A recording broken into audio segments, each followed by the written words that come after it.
This is Winnipeg Sports Talk Daily with Andrew Hustler Paterson and Michael Remis.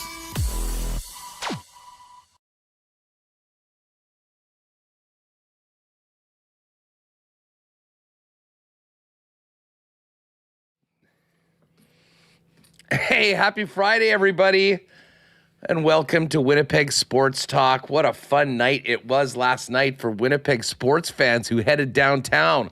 Whether you were at Canada Life Centre watching the Sea Bears win their first ever playoff game in the CEBL, or down at the ballpark watching the Goldeyes win a franchise record 12 straight game. The fans were leaving with smiles on their faces from the ballpark and the arena last night. We'll hit them both today on the program. And, of course, big CFL game last night. Argos doing the Bombers a favor, handing Calgary a 3-point loss on a short week. And big one tonight as the Riders have the Ottawa Redblacks in a doubleheader tomorrow. So we will touch on the CFL. Looking forward to having the Hammer with us. Jeff Hamilton a little bit later on in the program. And Josh Frey-Sam from the Freep is going to jump on as well. Josh has been covering the Sea Bears all season long. We'll talk about the crazy week that the team and the organization has had, the significance of yesterday's win, and see if they can maybe pull off a big upset on the road as an underdog tomorrow against the Vancouver Bandits. Ben Kramer is going to stop by to give us some words of wisdom on the CFL games this weekend, and NFL training camps in full effect. The preseason's officially underway after last night's Hall of Fame game. We will hit the NFL notebook with Lee Hacksaw Hamilton before we get to marbles a little bit later on. Welcome to all you podcast listeners. Thanks for making us a part of your routine. Shout out to the gang in chat with us live on YouTube. Make sure you've hit that thumbs up button and subscribe to the channel. And a big thanks to all of our sponsors that make the show happen each and every day. Of course, our partners at Coolbet Canada. Guys, if you've won a ticket for the final, for the Coolbet Open final, for the Poker Summer Series, the tourney is up. You'll have a ticket. You can go in there and register 8 p.m. next Wednesday. We will see then, and good luck to everyone. Also want to thank Princess Auto, Chud's Power Sports, Clean Line, Plumbing, Heating, and Electrical, Boston Pizza, Manitoba Battery, Aikens Lake, Breezy Bend, Royal Sports, Little Brown Jug, Travel Manitoba, the Goldeyes, the Assiniboia Downs, Rowley's Transfers, St. Vital Dental Center, and our friends at Santa Lucia Main Street, 1473 Main.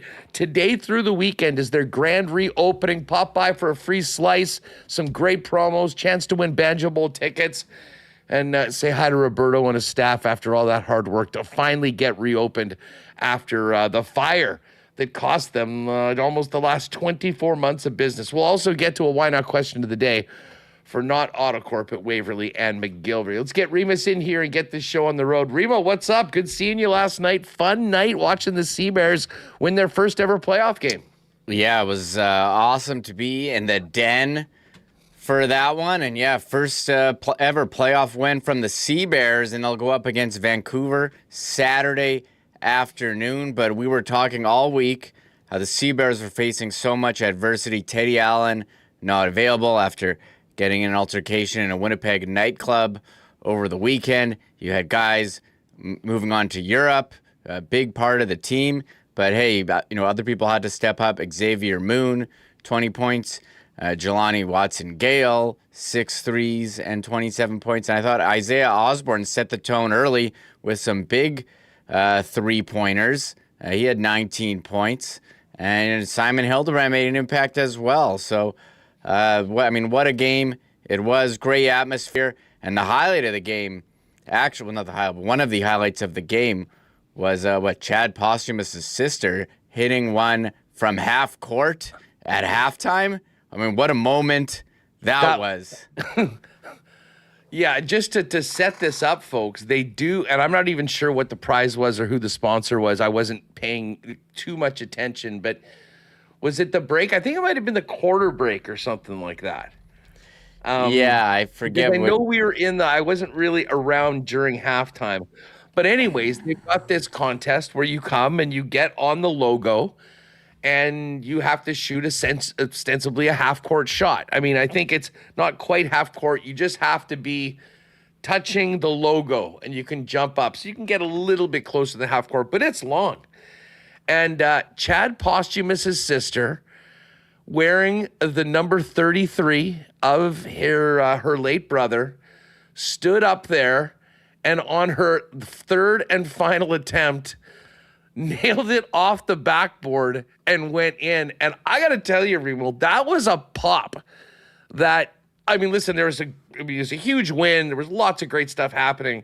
But I'm not sure that outside of maybe the final buzzer when the Sea Bears won, there was a bigger moment. And then you realize that it was Chad's sister that did it. I mean, what a special moment that was for her. And it was so cool to be in the building for that. Every now and then you see something awesome with a fan, and then to have that connection to the team. And of course, the guy that really was the face of the franchise when this team was born in 2023, kind of a really neat secondary part of last night's Sea Bears win. Yeah, you mentioned that, there was not much of a pop when you win on like free throws. I mean, it's nice to secure the win in target time as every game ends with a game-winning shot, but I always feel a bit anticlimactic when a guy's shooting free throws and it's like, oh, I guess the win. Not as fun, shooting a three or a long-range shot or a dunk for the win, but that was a nice moment where they said Christina Posthumus is shooting and no one has made it all season from that distance. And they're like, oh, yeah, it's Chad's sister. And they have his jersey, 33, hanging from the rafters there. And the place went nuts. So people were fired up. Jesse Pollock from TSN, a bar down, going tarps off, banging the drum to start the game. Everyone was in a good mood. So, hey, a great night. And as you mentioned, also downtown, the Winnipeg Goldeyes, also first in franchise history, 12-game winning streak. At one point, they were 27-31. Now they're 39-31. 1.5 games out of first. They've got a nice cushion for a playoff spot. A great night in downtown Winnipeg for Winnipeg sports teams. Yeah, it was. Listen, I want to get into a little bit more on the Goldeyes win streak in just a minute. But, while we're talking about the Sea Bears win, like the way that they won without 3 of their 5 starters from the weekend was amazing. And, man, I can't remember the dude's name. I think he was number 15 on the Mamba. The guy looked like Shaq. He was absolutely huge. And for Winnipeg to have lost J.R. Tillman, who was there big in the middle. There was, whether it was Hildebrand or Filowich, DJ Burns, what a game from him. And the line score wasn't crazy. It was 7 points, 7 rebounds, 2 blocks, 2 steals. But man, great energy, fighting for every inch of space there against a bigger, stronger opponent. I was so impressed by, some of the guys that had to step in and step up. And then the 2 guys that stood out. Jelani Watson-Gale, who's been a big part of this team for the last few years, hasn't always been able to get in because of the import rule. He was good for 27 with 6 threes. And the guy that just dominated the game and really ran the show was the X-Man, Xavier Moon, who seemed to have the ball in his hands most of the night, played pretty much the entire game, 20 points, 9 assists, some big defensive plays as well. It was, listen, Mike Rainbow must be incredibly proud of the guys that he had going out there because there was far less options for him normally. And really, it was a rotation of about 7 guys for most of the night that were out there. against a bigger, stronger opponent, and they got the job done. I great time, great atmosphere, but man, that was a gutsy playoff performance, and they certainly deserved the win. Yeah, I don't think they ever trailed. They got the lead early and didn't turn the ball over. Only 2 turnovers all game. Which amazing. Which seems like not even a real stat, but you mentioned Johnny Watson-Gale stepping up, DJ Burns in his first start, playing out of position, as you said, pretty strong at center after Tillman went to Turkey. So the crowd was fired up, great game, and it's going to be a tough one heading into Vancouver, or Langley, BC, as the Sea Bears poked on their X account. I think 2 p.m. Saturday on CBC. And I don't know if you saw what happened in the other game, Huss, but yes. Scarborough, who's 20-4, missing guys who were suspended from that fight earlier this week. They lost by 2 to Niagara, who were under 500. So 10-14 on the season. Like anything can happen, and the Sea Bears seem to have some good vibes, and it almost reminded me of, remember a couple of years ago when Teddy Allen got, removed from the team, and they're saying, it's going to bring everyone together. We're not playing Teddy's game. I don't know, maybe everyone seemed to buy in to what was happening on the court. So credit to the Sea Bears for, hey, next man up. We talked to Alex Campbell. It really was last night, as much as we thought they were really behind the 8 ball heading in. Yeah, you know what? It's funny talking to people in and around the game last night about the whole Teddy situation. Been pretty quiet on that, eh? I haven't heard anything since. Was he even at the game? Or did they tell him, is he in Winnipeg still? I haven't heard anything from any local nightclubs coming out making statements. Nothing from the police. There hasn't been a big series of arrests or anything like that we know of. Yeah, I did see some other arrests happen today in the news, but I didn't see that one. Did you see some of these? Fill me in. Well, I was looking on. Let's see. Police. These are the headlines. Police seize 600,000 contraband cigarettes from Winnipeg home. That's a headline.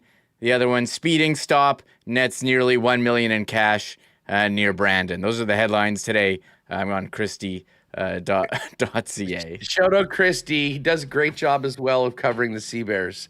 He's always there in. I will say Chris D does not get enough credit for how well they cover the local scene on so many things. Obviously, the Winnipeg Free Press does a great job on the big story, but Chris D is always around there. And for some of the teams like the Sea Bears that might not always have people out, it always seems to be there. So support local media. ChrisD.ca, definitely one of the good ones.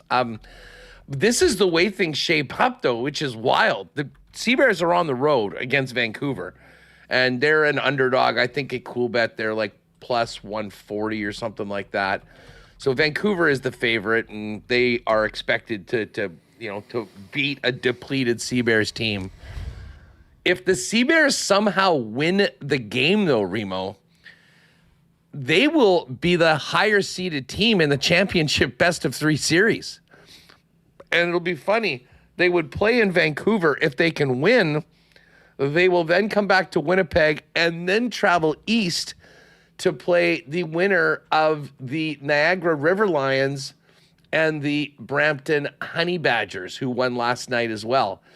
So they certainly have. It's too bad these games aren't reseeded, because at that point we'd probably get a Winnipeg-Vancouver final, or at least the Sea Bears would probably be favored against one of these other teams. But bottom line is they needed that one at home. They needed to get the monkey off the back with their first playoff win, period, but especially in front of a great, energetic crowd that was behind the team all night. And as I say, we'll see what happens tomorrow, 2:30 p.m. I believe that game will be on CBC. So if you're kicking around at home or out and about, CBC is where you're going to find it. Sea Bears and the Vancouver Bandits. And the winner will move on to the championship series, which begins on August the 12th then goes to the higher seeded team for the 15th, and if necessary, winner take all game 3 on the 16th. And then there's the Goldeyes, Reem. They have just been incredible for the last couple of weeks. And coming into this homestand, they had gotten hot. They swept Kansas City, made up all that ground, kind of pushing for first, and they just simply have not stopped. Another win last night, 7-5 against the Chicago Dogs. It seems like it's a different guy every night being the hero. The pitching has been incredible. And, I mean, they were 27-31 2 weeks ago. Now they're 39-31 and chasing the league record of 15 straight wins when they get back at it on the road. Yeah, not only a Goldeyes record, but yes, approaching a league record, and it's been pretty incredible. You know, the Goldeyes last year, a little inconsistent after, making the American Association final, and this year kind of started off the same.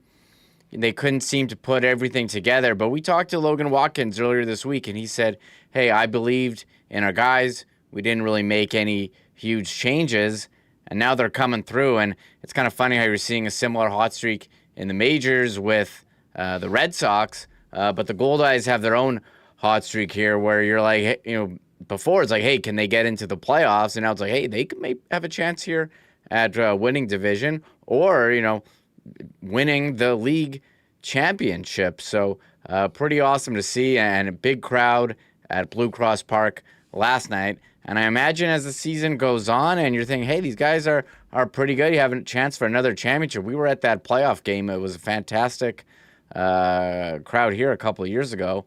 They're on the road in Lincoln this weekend, but they're back from the 11th to the 16th for a big homestand against Sioux Falls and Sioux City. So hopefully the winning continues and you can welcome them back here with a huge ovation on Tuesday the 11th. Well, and listen, I mean, I don't want to get too ahead of ourselves because, obviously, this is a winning streak. One loss, puts you right back to square one. But they are heading into Lincoln to take on the Salt Dogs. We talked about the Chicago Dogs being the worst team in the East. Well, the Lincoln Salt Dogs are the bottom team in the West, 31-40 right now. And here is a scenario for you, Remis.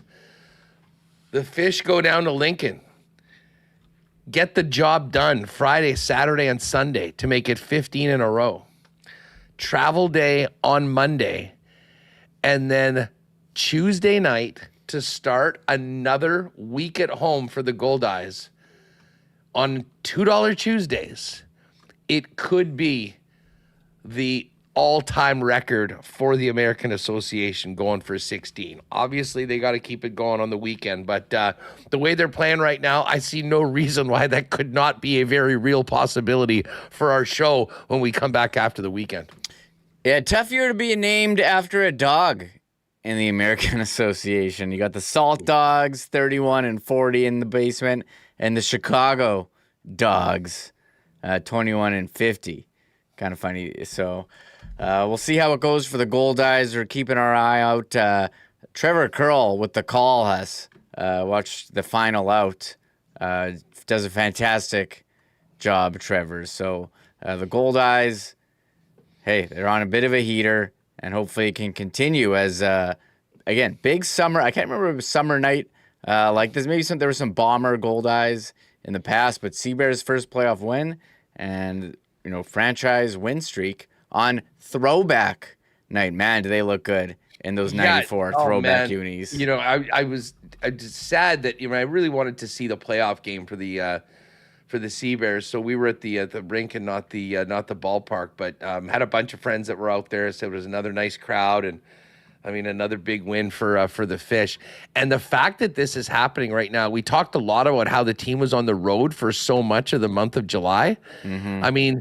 The Fish playing their best baseball of the year with 2 more full weeks at home over the course of August. I mean, they'll come back on Tuesday and play right through next weekend. Then they go on the road for 6 and then come back starting on, I believe, the 24th for another full week at home. So everything's coming up Goldeyes right now. And for those of you that did have the faith, I know Derek McGorn was sent me a message. He was on it. Shout out to Pat over at Coolbet for putting up the Win City special last night with a nice super boost for the Sea Bears and the Goldeyes to win. That one came through. And Remo, we talked a lot about the long odds Winnipeg was going up against Saskatoon because of the players. It did seem like a crazy line for the Sea Bears to be favored the way that they were with the guys that they were missing. But credit to them for getting it done for the people. And moving on, I tell you what, I think there'll be a lot of Winnipeg TVs turned on to CBC tomorrow afternoon to see if they can pull off a big upset on the road and book the championship series for Canada Life Centre. Yeah, and the championship 3 games this year. How awesome would that be? And the Sea Bears, they had their CBC game canceled last week because of travel issues. Hopefully they don't encounter those same issues. They can get there. And Mike Rainbow seems to have a solid game plan here with the guys they have. And maybe we're dismissing that, hey, this is a pretty good league. Even if you're not a starter, you're more than capable player. All these guys play pro overseas. So everyone stepped up yesterday, and including, I thought, Winnipegger Mason Krause had a nice game. Simon Hildebrand and Kyler Filowich. Man, that guy's like a hound dog when they put him on the court. He was all over the ball on defense. Well, we'll chop that up with Josh Frey-Sam. He's going to join us in just a couple of minutes. One thing that I mentioned, if you can, go over to the Free Press and over to the site and click on Weber's story on Gilbert Plains. And as I mentioned during the show yesterday, Brian Munns, our pal from Gulf, Manitoba, let us know that the news coming out of the western part of the province that Gilbert Plains Country Club is closing for the remainder of the season due to flood damage. Look at this photo of the golf course from earlier this year. It was, listen, just absolutely devastating. If you want, go to the Free Press. Ken's got a real good, long read on this, talking to the folks out there. What they said, the amount of cleanup is just staggering. The water reached all the buildings, the cart sheds, the clubhouse, everything. And they said at one point they were like fishing golf carts out of the river. Now they are doing some things to, obviously this is incredibly challenging financially. There's a 50-50 that they're doing, and the pot is over 16 grand. So if you do want to support this, go to DoffinKings5050.ca.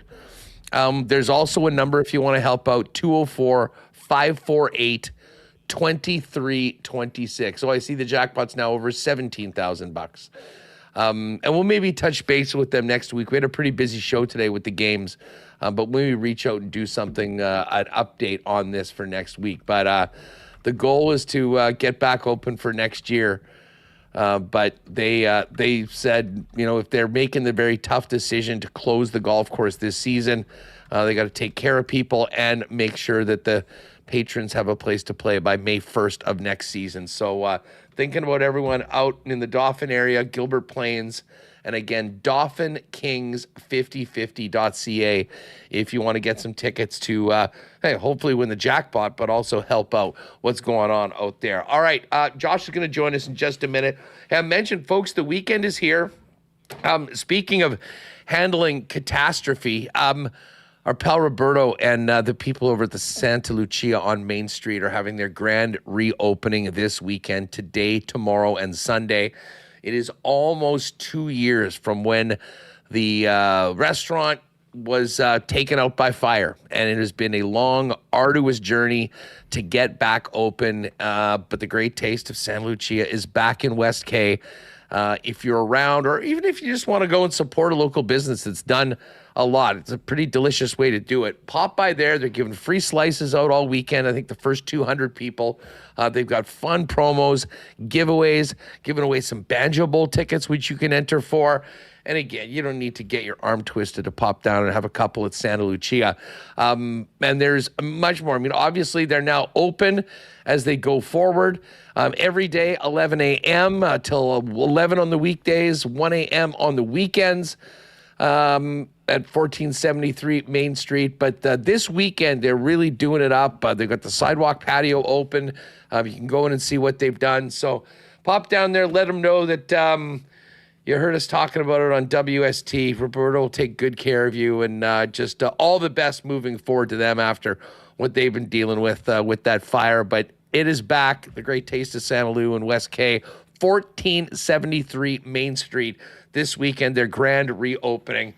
I'm going to pop down there later on tonight and say hi to the gang and see what is going on. Also want to thank Clean Line.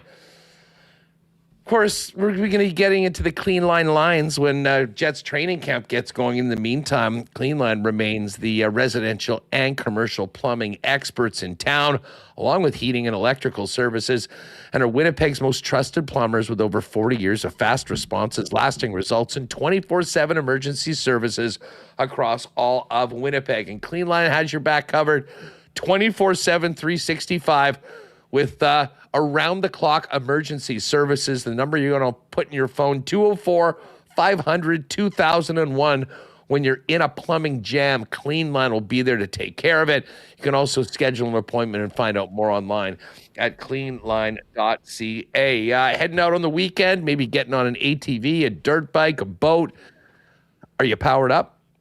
If you need batteries, you know where to go. Manitoba Battery, the best, and your local option for the best in batteries for literally everything at the best prices, beating the pants off the big box stores with the best in customer service as well. 2 locations, Logan Avenue, Dovercourt Drive, for all of your battery needs. And we know you're busy. Manitoba Battery can also deliver those batteries anywhere inside the perimeter of Winnipeg. So give them a call. Check them out online at manitobabattery.com or pop in store, Logan Avenue, Dovercourt Drive, for all your battery needs. Shop local, save money. And just before Josh comes in, hey, if you have a move coming up, you know where to go for that. Rolly's Transfer. Family owned and operated for over 60 years, the most trusted name in moving in Manitoba, and great partners of ours at WST. You might even get moved in the Winnipeg Sports Talk truck. Head on over to Rollies.com. Top right corner, you can hit on request an estimate. Put in the promo code WST for a special discount on moving services and moving supplies, and then simply let them know when and where you're moving and what needs to be moved. And the friendly staff at Rollies will turn it around quickly with a great quote and get you locked in for the white glove service that they've been famous for. Now into their 7th decade. For all your moving needs, make it Rollies, the most trusted name in the game.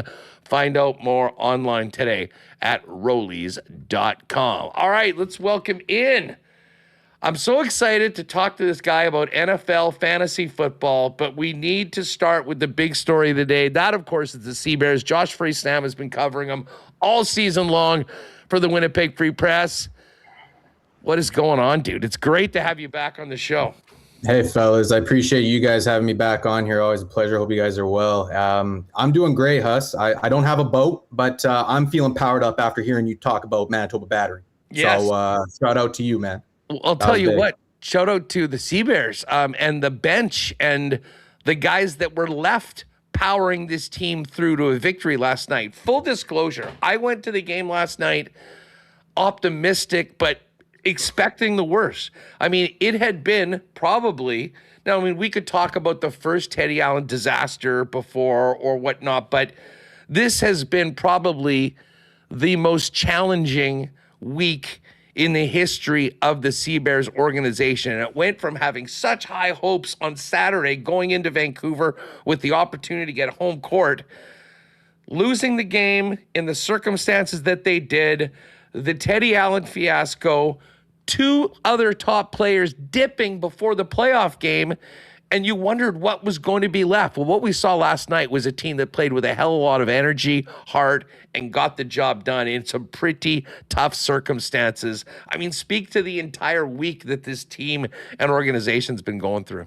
I think you summed it up perfectly there. And that was to say that the odds were stacked against them would be an understatement, because you had all of this, Huss, where yes, they go to get to Langley alone in the regular season finale with the Western Conference, the number one seed in the Western Conference on the line. You know, they go through hell to get there, as far as they get to Edmonton, then they get detoured to Calgary, and then they get detoured back to Edmonton, and then they fly in early to Abbotsford on Sunday, only to drive to Langley, and then they got to go play a basketball game on, limited rest. And so they threw up a dud in that game, and that was clearly, as much as they didn't want to admit it, it was clearly because they were a bit jet lagged and they were a bit tired from a terrible travel day.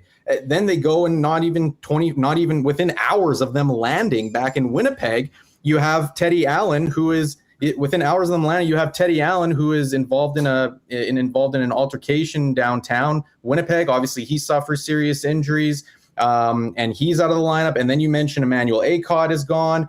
Jeremiah Tillman both accept opportunities overseas. And so now you're talking about three main staples in the lineup, three horses in your lineup, including, not to mention one of them in Allen is an MVP frontrunner this season, who are all gone. And you got to juggle all this and the media that's coming with it, the attention, the distractions that are coming along with it. Oh, and not to mention, to boot on all of this, you got a Saskatoon team who might be the hottest team in the CEBL coming into your own house here, a Saskatoon team that can run up the score in a hurry. And so, yes, you summed it up perfectly in that the odds were stacked against this Winnipeg Sea Bears team.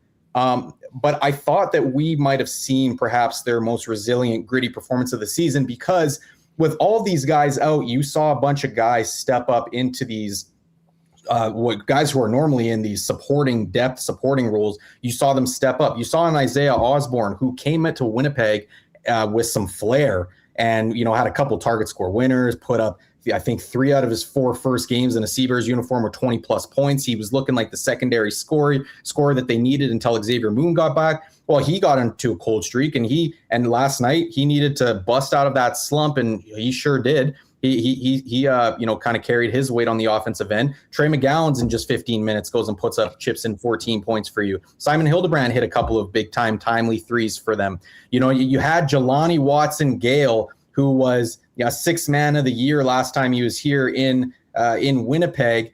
He steps up and plays big time minutes and delivers a CEBL career high 27.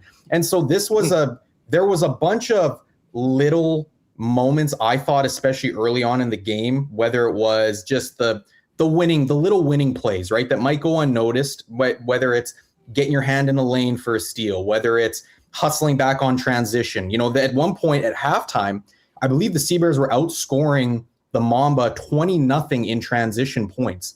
And that was, as Mike Rainbow said, not only a testament to how fast they were moving up the court, but how fast they were getting back on defense after they were scoring, which he was really happy with. So you talk about a team that really kind of did all the little things right, and you had guys even like a Kyler Filowich who didn't necessarily play a huge role. I think that might have been the most Kyler had a little bit of pent-up anger or frustration, I think, because he hadn't been getting a ton of minutes this summer. And he kind of, in his limited time, showed a little bit of, flair in his game, a little bit of anger in his game, and kind of got a little feisty and whatnot. There was a lot of hustle plays, trying to out-rebound, just a lot of winning plays overall that culminated in this victory. And last thing I'll say on this is, Mike Rainbow had a really nice quote. I don't know if I think the Sea Bears might have posted on their socials. Mike Rainbow had a really nice quote to finish off his presser yesterday in talking about what this win, the first ever playoff victory in franchise history, meant to him. As somebody, keep in mind, Mike Rainbow was an assistant coach with this team for 3 years, first 3 years of this organization before being promoted. He talked about whether it was somebody who's just got here this week, or whether it was him or Jelani Watson-Gale or the Teddy Allens or the Simon Hildebrands who had been a part of this organization in the first year, how much it kind of meant to see all this, the ebbs and the flows of this team having what they have believed are strong teams, only to come up short in the first round of their playoffs or the first game of their playoffs. And now for it to kind of culminate in this with the circumstances that they were facing was special, in his words. It was a really worthwhile quote, probably his best of the year, but unreal win for them and gives them a lot of confidence. But now they obviously have a really tall task coming up tomorrow. on top of it all, I mean, we'll kind of dive into some of these individual performances, but it kind of felt like it was the Sea Bears night when Chad Posthumus' sister dropped that one from center. What a pop in the crowd. Hell of a First shot. one of the season, I'm pretty sure, too. Yeah. Crazy. I mean, what a moment that was. And at that point, I'm like, all right, well, if that's happening, this team cannot lose. And you know what? To their credit, they got up early and they just held on to that lead. The most stunning number from the box score is the turnovers. Yeah. I mean, like this team, they played basically 6-7 guys all night. 2 turnovers for the entire game. I'm just going down this list. Saskatoon, 19.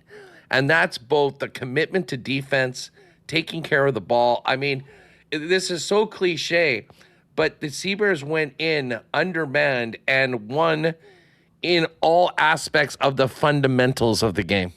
No question. They everybody stepped up where they needed to. Absolutely. And yeah, you could pull out whatever cliches you want to. The reality is that this was a team that kind of had been written off. This was a team that kind of had been left for dead, if you would. Everybody had kind of assumed, a lot of people had kind of assumed, yeah, this game is just going to be a cakewalk for Saskatoon. Sea Bears showed up and it felt like you mentioned the fundamentals of it, I think was really important. And Mike Rainbow's touched on that multiple times in the last 24 hours of being, he's pointed the 2 turnovers. When you're not giving a team like the Saskatoon Mamba extra possessions like that, it goes a long way towards that victory. But not only that, but it was, to me, I would go so far as to say recently, Huss, that the Sea Bears had been playing with, I don't know if coasting's the right word, but I would go so far as to say they had not been playing with the same kind of effort that we had seen them play earlier on in the season. They had that big time night where Teddy Allen, set the single game record with 54 points. That was awesome. That was fun. That was great. It was their night as well, shooting the ball. But I would argue that this was a better win than that night where they blew their opponent out of the water, because of the circumstances that were facing them, because of the fact they had to play as a team, because they had to kind of play almost in a way perfect kind of basketball, because of the way that they made all the little plays that were necessary towards winning, whether it was hustling, out rebounding, diving for balls, loose balls, coming up with steals, extra possessions, playing relatively clean basketball.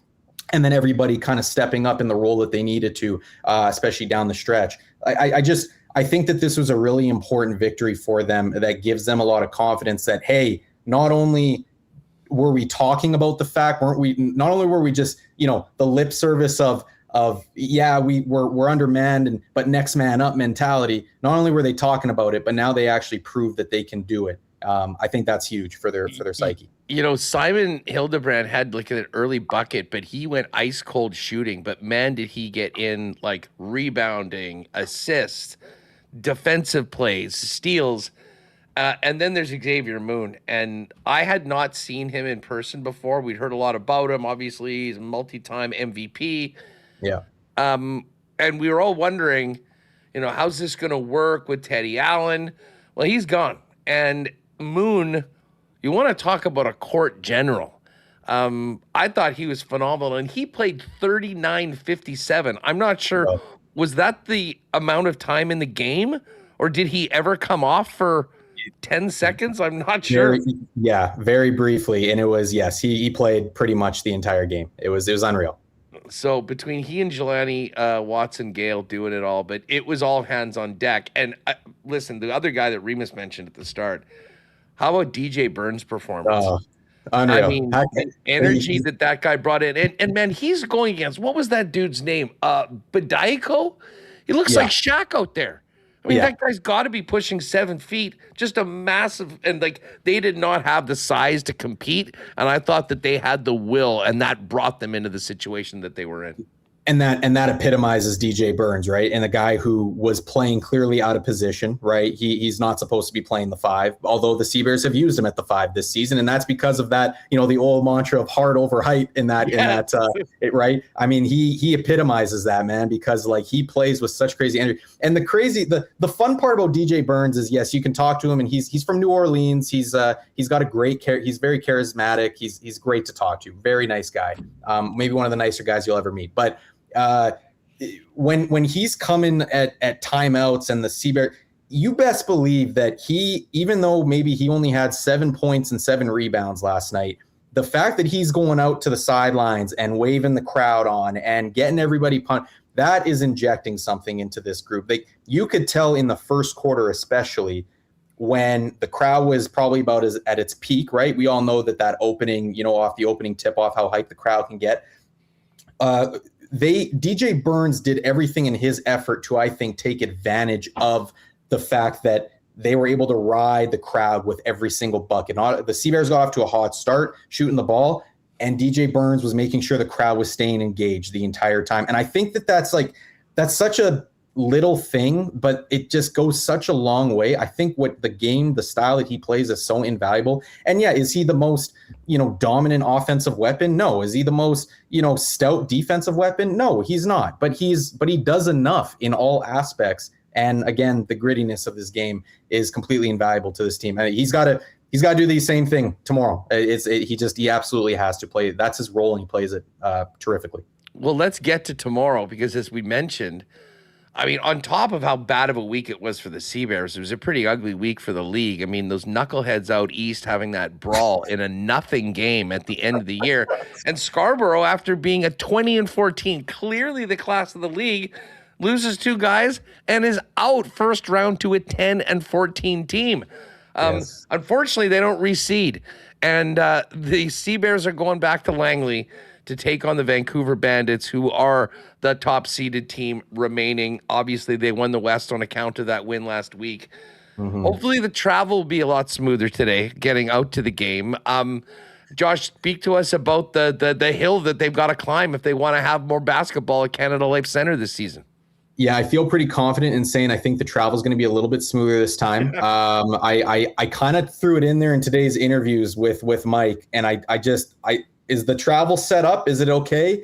And he didn't even really crack a smile. I think it was maybe too soon still, but he kind of said, yeah, we're good. We got it sorted this time. And so I said, okay, that's good. But no, man, it is obviously a tough hill climb. And also on the Scarborough news and what happened in that game, I wonder if the league will look to maybe not have back-to-back interdivision between the same, because Scarborough, they played the game before as well. So having back-to-back games to close out the season right before playoffs, maybe the league will look at not doing that going forward potentially. But but anyways, I digress. With Vancouver coming up here, yeah, the hill is.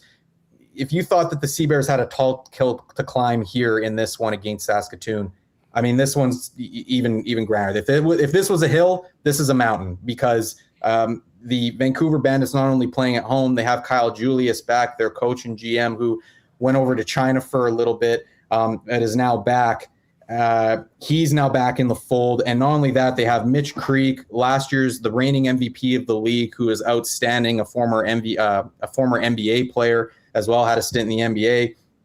They have other guys who are playing kind of up in role right now, but they are doing an excellent job of it. They're kind of been what we saw from the Sea Bears last night. They've kind of been doing this over the last 6-7 games or so down the home stretch of the season. They have guys coming off the bench and providing 20 points. They have guys who are playing the sixth man, Shamar Givens, for example, their guard, who's now the starting guard and delivering on both ends of the floor. They have Mitch Creek. They have Tyree Samuel, who is one of the best Canadian players in the league, an absolute monster on both ends of the floor. So this is a team, Huss, that not only do they do things well, but they are just really, really talented, and really talented, almost more talented than anybody that they'll face in a sense as a collective. And so I think that's kind of the tall hill to climb, is that even though you kind of got these guys, we've seen Vancouver in many situations this year where they look like they might be down and out, and then you realize, oh well, they have X, Y, and Z. They have 3, 4, 5 guys that they can turn to for scoring, and they claw their way back into the game. So this is a team that is never dead. It's very good. It's going to be a good matchup, but the Sea Bears are going to need a very similar effort that they had last night in order to come out on top. Who knows? I haven't checked the wire today. Maybe a few of their top players will just take off on their team and go elsewhere. What is up with that? And I mean, honestly, it's a real tough look for the league. I mean, you get to the most important part of the year and guys just dip right before the big game. I mean, I know there's been a lot of conversations maybe about having to schedule earlier. I mean, this is a new league. I think they're sort of learning things, but I can't imagine that this is certainly not going unnoticed with the particular organizations. And you do wonder if there's something you can do to prevent this, because both for the teams, the orgs, certainly for the fans, incredibly disappointing to see guys just get up and bust out before what you've been working for all season long, and that's to play for a championship. Yeah, and I think for some people, and I hate to put Emmanuel Acott on the spotlight on him, but I mean, he is the hometown guy, right? And for him to, do that, this is kind of the second year in a row that he's gotten up and left. And obviously he ended up playing in last year's playoff game, but the second time he's gotten up and left near the end of the season. So, I know that fans aren't particularly impressed by that, appreciative of that. But I mean, this is the nature of the league, right? This is effectively a league that is going to give, under the radar guys an opportunity to be noticed. And it's going to give the guys who aren't necessarily under the radar an opportunity to, a place to play in the off season and make a couple of bucks while they're at it. But the reality is that this league isn't making anybody rich necessarily. And when you get an opportunity, in Jeremiah Tillman Jr.'s case, when you get an opportunity to go to Turkey and probably make a couple extra bucks, I mean, I think that, I understand it from the fan standpoint and how you can be frustrated about that. But, these guys also have to take care of themselves, right? And they got, maybe families or whatever, their own personal lives to take care of from a financial standpoint. Having said that, I bet you that Jeremiah Tillman Jr. and Emmanuel Acott, they might be running suicides right now on the court. And the fact that they go look back on social media and see, the electricity in Canada Life Center last night, I'm sure there's a piece of them but might be wishing, shoot, maybe I should have stuck around for that. That'd be a lot of fun to get to. But I mean, I think I don't know what the fix is to that. I know that I have talked to some people about, maybe it is pushing the league back a little bit earlier or whatnot. The Sea Bears were actually really fortunate because this is probably the least amount of turnover on their roster that we've seen since they've been here. Like when it was under Mike Taylor, there was a lot of roster turnover over and over and over. This year, yes, there were a lot of guys that arrived here a little bit later in the season, but like for the most part, the Sea Bears roster, what they had hoped to be their roster, aside from, a select few players, it's kind of been their roster. They've done a pretty good job of maintaining keeping the roster turnover in check. But yeah, as far as across the league, this is just expected at this point, which is disappointing because it's tough to get behind players if you have a feeling that they're just going to be leaving right away, and it can be tough to get behind a team in that respect. But I think the Sea Bears have done a good job of weathering the storm overall in that situation. But yeah, man, it is tough. It's tough overall for the league as a whole. I've got to ask you about Teddy. We all know what happened the first time it was here, was ended in very unfortunate circumstances. Rainbow gives him the second chance, works with him, comes back. It goes so well, and then this happens. Is there a future for Teddy with the team, or is this just another kind of the juice ain't worth the squeeze of a guy that you maybe can't count on in the most important times? Here's the thing is Teddy had done a lot of really good things this year to like almost rebuild that image. Like Mike Rainbow talked ad nauseum about the fact that he is super proud of the way Teddy is, not only the way that he's shown up, the attitude that he's shown up on the court, but like he's literally taken on a leadership role as the summer's gone on of on and off the court, which I don't think you could say, a couple years ago when he was last here, with maybe the way that he would carry himself and again, how that affected his image and whatnot. He was younger. And I think I remember coming on the show, Huss, and talking about the fact that at the beginning of the season, Teddy talked about how even last year, something as small as, he got baptized since last year. And like, it just kind of gave himself something to ground himself to and anchor himself to. And he's played at the second highest level now in the G League a little bit. And he's gotten to be around better players. And and not only that, but he's gotten older now. And so he's grown, he's matured and whatnot. He was saying all the right things and doing all the right things, I thought, and we had seen a different type of Teddy Allen. The braids, the braids that were down to his chin were gone. It was kind of a fresher cut now. You know what I mean? Like it just looked better. It looked better. It sounded better overall. And honestly, as the season played out as well, I think one of the big question marks was like, is Teddy going to be able to adhere to Mike Rainbow's team-oriented style, right? We saw under Mike Taylor, Teddy go make a bucket, right? And it was a lot of isolation possessions. Under Mike Rainbow doesn't do that. And so the question was, is Teddy going to adhere to that? And he did. He was feasting, and other people were feasting while he's an MVP front runner for crying out loud at this point, right? And so I think he was doing all the right things. However, in saying that, it was a slip up. It was obviously a mistake, and I'm not trying to let him off the hook. I don't know. I saw, the video that had circulated, and I don't know what had happened prior to that, as far as if this was him being lippy or somebody else being lippy and it just escalated, or what the deal was. I kind of just caught the tail end of one video. But I think that for me, I also think back to the fact that this is, yes, you are in a spotlight in this city.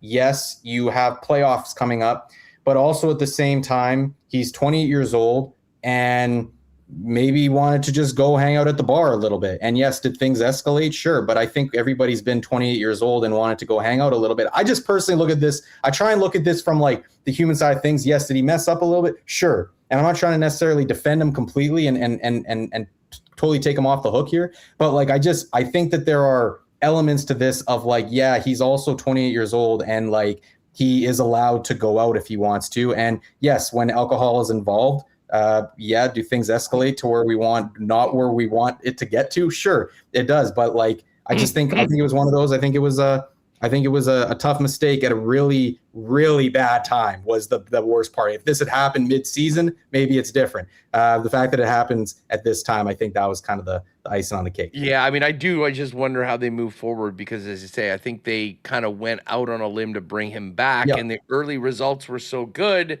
And all of that sort of gets overshadowed when something like this happens. And I said earlier, and this is the interesting thing about this league. I mean, it's young, but I mean, you watch the games. I mean, there are some players, particularly the import players, that come in with incredible packages, like all-world talent. And the common denominator of some of these guys, why they're here trying to get a second chance elsewhere, is that they've made some really bad decisions. Yep. And, listen, I mean, you hope for the individual that he's able to harness this in a positive way, because there's no doubt that he's probably capable of playing, if G League, top leagues around the world. But if there's so much baggage that comes with a guy, at a certain point, teams will make the choice to go the different direction. And it'll be very interesting to see. First and foremost, they're focusing on who's there and who's available right now. But how they move forward from this under Mike Rainbow, who seems to really have a connection with Teddy, believed in him, put a lot of trust in him. It obviously hasn't worked out well, and they'll need to do it without their top scorer tomorrow. Josh, that's the only reason, Huss, that I like just quickly that's the only reason why I do think that maybe the door's not completely shut, is just because of the relationship that Mike has with Teddy. I don't know if that's frayed at all now at this point. I don't know, but like it doesn't seem like it. But I just that's the only thing that would give me optimism here about that Teddy could be back, next summer, for example. Yeah, no doubt. Hey, listen, just before we go, and I know in the next couple of weeks I want to get you on a few times and start chopping it up. The back bacon brief's rolling right now. We're ready to go. Cooking. NFC North, I was spending some time over the last couple of days talking about it with Dusty over in the lock shop. Every year there is a team that goes from worst to first. Like the other division teams are, like the Jets, the Cardinals, I mean, some really bad teams. And then there's the Lions, who just seem to be the obvious team to make that jump. They've got the easiest schedule on account. And I mean, you want to talk about good fortune. I mean, the Pack were 9-7-1. The Vikings and Lions were both 9-8. And based on basically a tiebreaker, the Lions are getting this fourth place schedule. Their win total is one higher than the other teams. Minnesota obviously is dealing with their quarterback situation. It kind of looks like Kyler Murray's probably going to be the guy. Yeah. You've got great teams in Green Bay and Chicago, excellent quarterbacks. I mean, I know you're a Packer guy, but when you look at this division right now, does the schedule give the Lions the inside track on being the last man standing at the end of the regular season right now? Or, I mean, I kind of feel like it's very wide open. I'll give the Vikings maybe a little notch below those other three teams, but it's really hard to pick between them. It is, yeah, and that is like that's the one thing working in the favor of the Lions is the schedule, but like they are. I just can't get. I don't. This is going to be a bad team defensively, Huss. Like it is going to be. I'm talking. You're a betting man. Overs, over on the Detroit Lions. Until they put it to a limit, until they put it to a total that is just too high to bet. You know what I mean? Because this defense, they lost Terrion Arnold now. They have injuries elsewhere. Like it is just not a good defense. And so like, yeah, maybe the easier schedule, at least what looks to be an easier schedule, maybe helps them in that respect. They're going to have a good offense, a strong offense this season, I think, under Drew Petzing, who's their new offensive coordinator. But I think it is going to come down to the Lions and the Packers at the end. Personally, my unbiased opinion, I think it is going to come down to them because also the Chicago Bears, you got to keep in mind, are an easy regression candidate. I do think Chicago is still going to make the playoffs. I believe they are. I think they're too darn good to not make the playoffs, but they are an easy pick to regress this season after the crazy amount of last second crap that they pulled off last season that is completely unsustainable.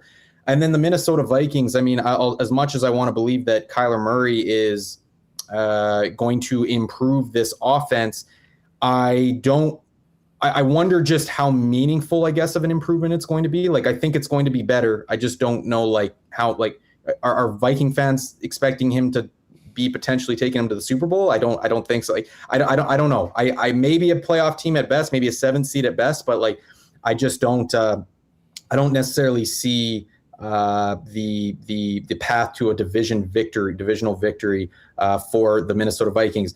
I believe it's going to go Packers or Lions first, second, and then it would be Chicago third, and then Minnesota fourth for the NFC North. But the reason to give the edge also to the Lions is because Micah Parsons is probably not going to be back for the first 6 to 8 weeks of the season, right? So like Packers are probably missing their best player as well. I think yes. If you want to talk about worst to first, Detroit Lions are probably the pick to do that. Yes, they absolutely. Well, they're the obvious one, but just once we get past that, like let's talk. I kind of get the division. You did that. I mean, it's to me as interesting a division as we've got. I mean, to me, the NFC North, the AFC West. To me, the AFC West is kind of more three teams. I mean, the Raiders are still going to be a work in progress, and. How about that Hall of Fame game last night, too? Oh, I mean, the total was 34.5. Put up 63. I mean, full disclosure, I basically didn't see any of it. I was at the Sea Bears game, saw a couple highlights afterwards. Yeah. But we're ready. We're ready for it. And full slates of preseason games, drafts, mocks, and lots to get to. Few people in if they haven't seen your visits on the show earlier. You're cranking out a lot of, obviously, great stuff with the Winnipeg Free Press, but also have some stuff for fantasy hardos if they want a little more stuff to read and get ready for their drafts. Yeah, if you want to win your league this year, you follow the Back Bacon Brief. That's simple as that, all right? You follow the Back Bacon Brief. I'm trying to give out as many gems as I possibly can out there. But anyways, find me on X at Frey-Sam, probably guys in your guys' description there, and then you can find the link in my bio to get to the Back Bacon Brief.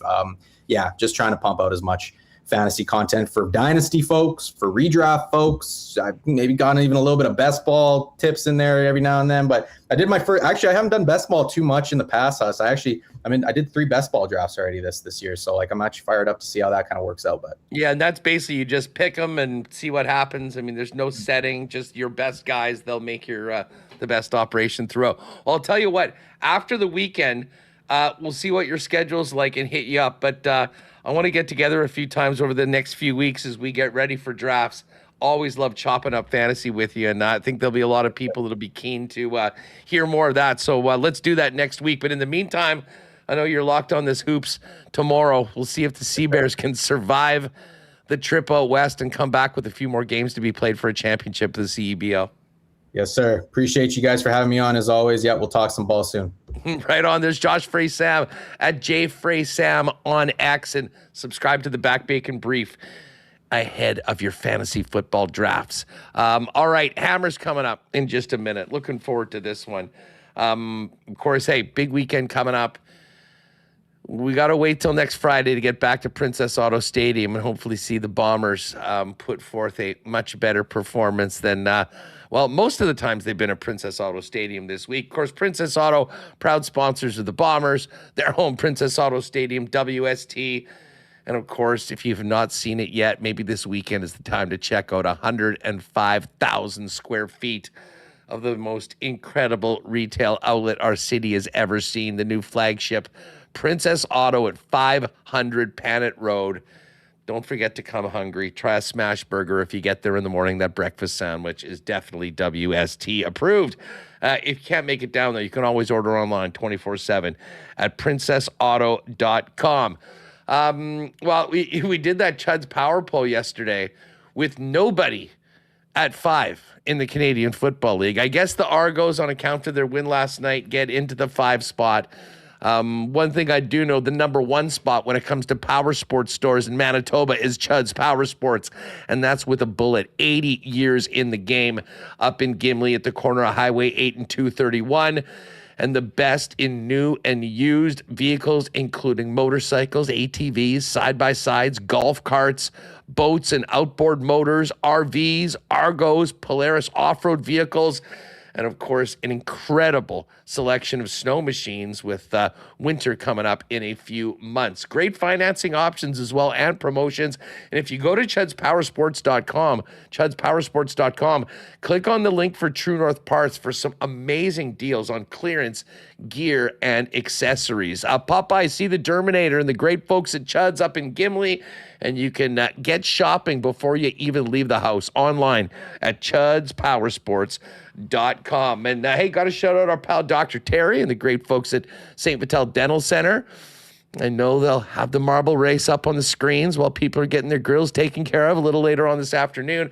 If you're looking for a great full-service dental clinic for your family that'll handle clients from 6 months to 99 plus with literally everything you can need, from cleanings and checkups all the way to things like dental implants, St. Vital Dental Center does it all with a smile on their face as well. Pop by and see Dr. Terry and his great team at 167 St. Anne's Road. Convenient free parking right behind the building. You can make an appointment today online at stvitaldental.ca. All right, it's Hammer time. Jeff Hamilton joins us now. Hammer looking great in the white Canada soccer jersey. Looking good, dude. What's up? Oh, hold on a sec. We got you muted. Should be good. There we go. What's going on? I love the kit. It's TGIF. It's Casual Friday in the Hamilton house. So it's free flowing Friday, man. I'm up for anything. I could be happy. I could get angry. Whatever you want, my friend. Yeah, no, we'll keep you in a good mood today. Everyone in a good mood. Nice win for the Sea Bears after a very tumultuous week for the organization, to say the least. And Speak for yourselves. I saw you guys pitching the lines last night. Yeah, I still can't get over the fact that they were such a big favorite as they were. And even talking to Josh, I mean, I don't think this is a league that the bookmakers pay enough attention to kind of what's happening around. And the fact of the matter is this team was absolutely up against it and put together, I mean, an almost perfect performance. 2 turnovers in the entire game. It always felt Miracle like stuff. It never felt safe. Until it was. But I mean, a great win by the team. And then there's the Goldeyes that just keep on winning. Now the big question, Jeff, is after this bye week, whether the Winnipeg Blue Bombers can maybe take a little juice from some of the other teams around to get back into the win column. What do you think this bye week's been like for the team away from the facility, but mostly Mike O'Shea, Tommy Condell, Jordan Younger trying to figure out how to get this operation back on track? Yeah, I think, well, you asked how the week's going, Haas. I think it's going pretty well after seeing Calgary lose last night by 3 points. That was that's going to probably determine their week as far as how good they're feeling about it. It's interesting, and I think necessary to break up those two groups, right? The group of coaches and the group of players. If you're the group of players, your job is to go take a break. Like, we all know how grueling the football season is when you get the opportunity, and it's not a full week off. It's going to be a handful of days here. Maybe this is one of them. I imagine this is one of them that they let them leave right when the bye weeks are too close to the start of the season. Usually, especially the Bombers have a bit of a rule, like you don't get to take off on, don't be booking week-long trips with your family. That's not going to happen. I think this is probably one of those, but back to the point, I think the players need to have the time off, right? Like if you're going to sit there, gripping the proverbial stick too hard all week and whatever, like that's not what you need to do. Like you don't want to go out and go on a bender or put yourself in a situation where you're playing catch up with your body and your mind. But you do want to step away from the football field. You do want to step away from, the heavy demands of a football schedule. So the players are going to do that, and then they're going to get back to work by the end of the week if they're not already there, right? Like this is kind of, it's Friday and it's still your bye week, but you're back to work next week and early. So, do that. But the coaches, man, like, you don't get a break. You don't, there's no bye week for coaches. This is, coaches wish they had more time. This is their more time, whether that's to identify, look into the next opponent, which is obviously Ottawa next week coming to town, especially when you look at the mistakes you performed and what ended up being a victory, but certainly not one you're necessarily overly proud of or certainly was convincing. But, so you're looking at that. You're looking at opponents ahead of time. I've been in elevators with coaches before, sometimes the Bombers coaches who didn't recognize me, and they'll talk about game like they'll I've been in where they'll be like, oh, Montreal game planning is done, like stage 1 or whatever is done, and you look at the schedule and Montreal's not up till next week, right? So you're always kind of, if you're not working at the the present task at hand, you're always working ahead. So the answer for the coaches, and especially in a season where you need to figure things out, right? The Bombers are lucky in the sense that they're 500 here, but so they're not below 500 and trying to get back and above, but they still have a ton of work here. So I imagine the players, I imagine it was probably a pretty grumpy week to a certain degree for everybody, but notably the football coaches, I imagine, had less fun this week. Let's put it that way. Well, for sure. I mean, as I said, I kind of half joked that, for those video sessions, they may need to have a couple airplane bags around them because that was going to churn some stomachs. I mean, going through the tape of the BC game for either of the coordinators and certainly the head coach had to be one of the more painful exercises these guys have been in for a long time. And like, I'm sort of, listen, I don't think the bye's at a bad time. I think it does give them a chance to kind of reset, regroup going into a very important game against an Ottawa team that will be completely desperate, whether they can somehow find a way to beat the Riders this week or not. And as you mentioned, with the Calgary loss, Calgary's played some really good football this year, but they're 4-5. And the Bombers will have the opportunity to get to 5-4 with a win next week. And they always say, well, you are what your record is. We all know that this team's incredibly fortunate to be 4-4 right now. But at a certain point, none of that will matter in a month or so if they can get it together and be ready to, win some football games. The problem is, Jeff, that after Ottawa, you get into the gauntlet of your season looking at Montreal, looking at back-to-backs against the Saskatchewan Roughriders, and a trip to Edmonton 2 weeks from today after playing the Ottawa Redblacks. So it's not only that they need to improve their play because it's been so subpar over the last few weeks, but there was also another level that they needed to get because the quality of competition is going up significantly. Yeah, and playing Ottawa twice in your first 9 games is going to ultimately lead to playing better competition, through the rest of the games. And there really isn't who are you looking at, Huss, right now? Maybe outside of Hamilton, that you're kind of, and let's just put it out there right now. The Bombers are not in a position to look at any team as the free, bingo mark. So yeah, it's going to be tough for them. It comes down to it, man. We talked about this on CFL 110 earlier this week. Like, whether you want to call them broken, like this isn't the same team. Like this isn't, and fans, the expectations have not lowered, right? Like the fans don't go, oh, okay, well, this isn't the same team as 21 or 22 or 23. They're looking at a Bombers team that went to 5 straight Grey Cups and don't understand how difficult it is to do that, right? Despite the long drought before that. So the expectations haven't gotten any lighter, but the fact of the matter is the team has gotten worse, right? Like, I mean, even if you, and I'm not trying to blame free agency or like pickups. Look, Jake Ceresna's been great. Tim White's been great. Moxie maybe a little less so, but that's kind of the whole defense and particularly the secondary. But like, it's just different team. And there's a reason why the Bombers wouldn't go dipping into free agency every year. It wasn't because they didn't have the money, right? We all know the Bombers have the money. They're the one team that we kind of understand to make money. I think that's a bit of a misnomer in this league, but they're at least one of the 2 teams that actually publicly share their numbers. And so we know they're successful when it comes to the bottom line. So it's not like they can't afford going out and grabbing players and getting, big free agents from different teams.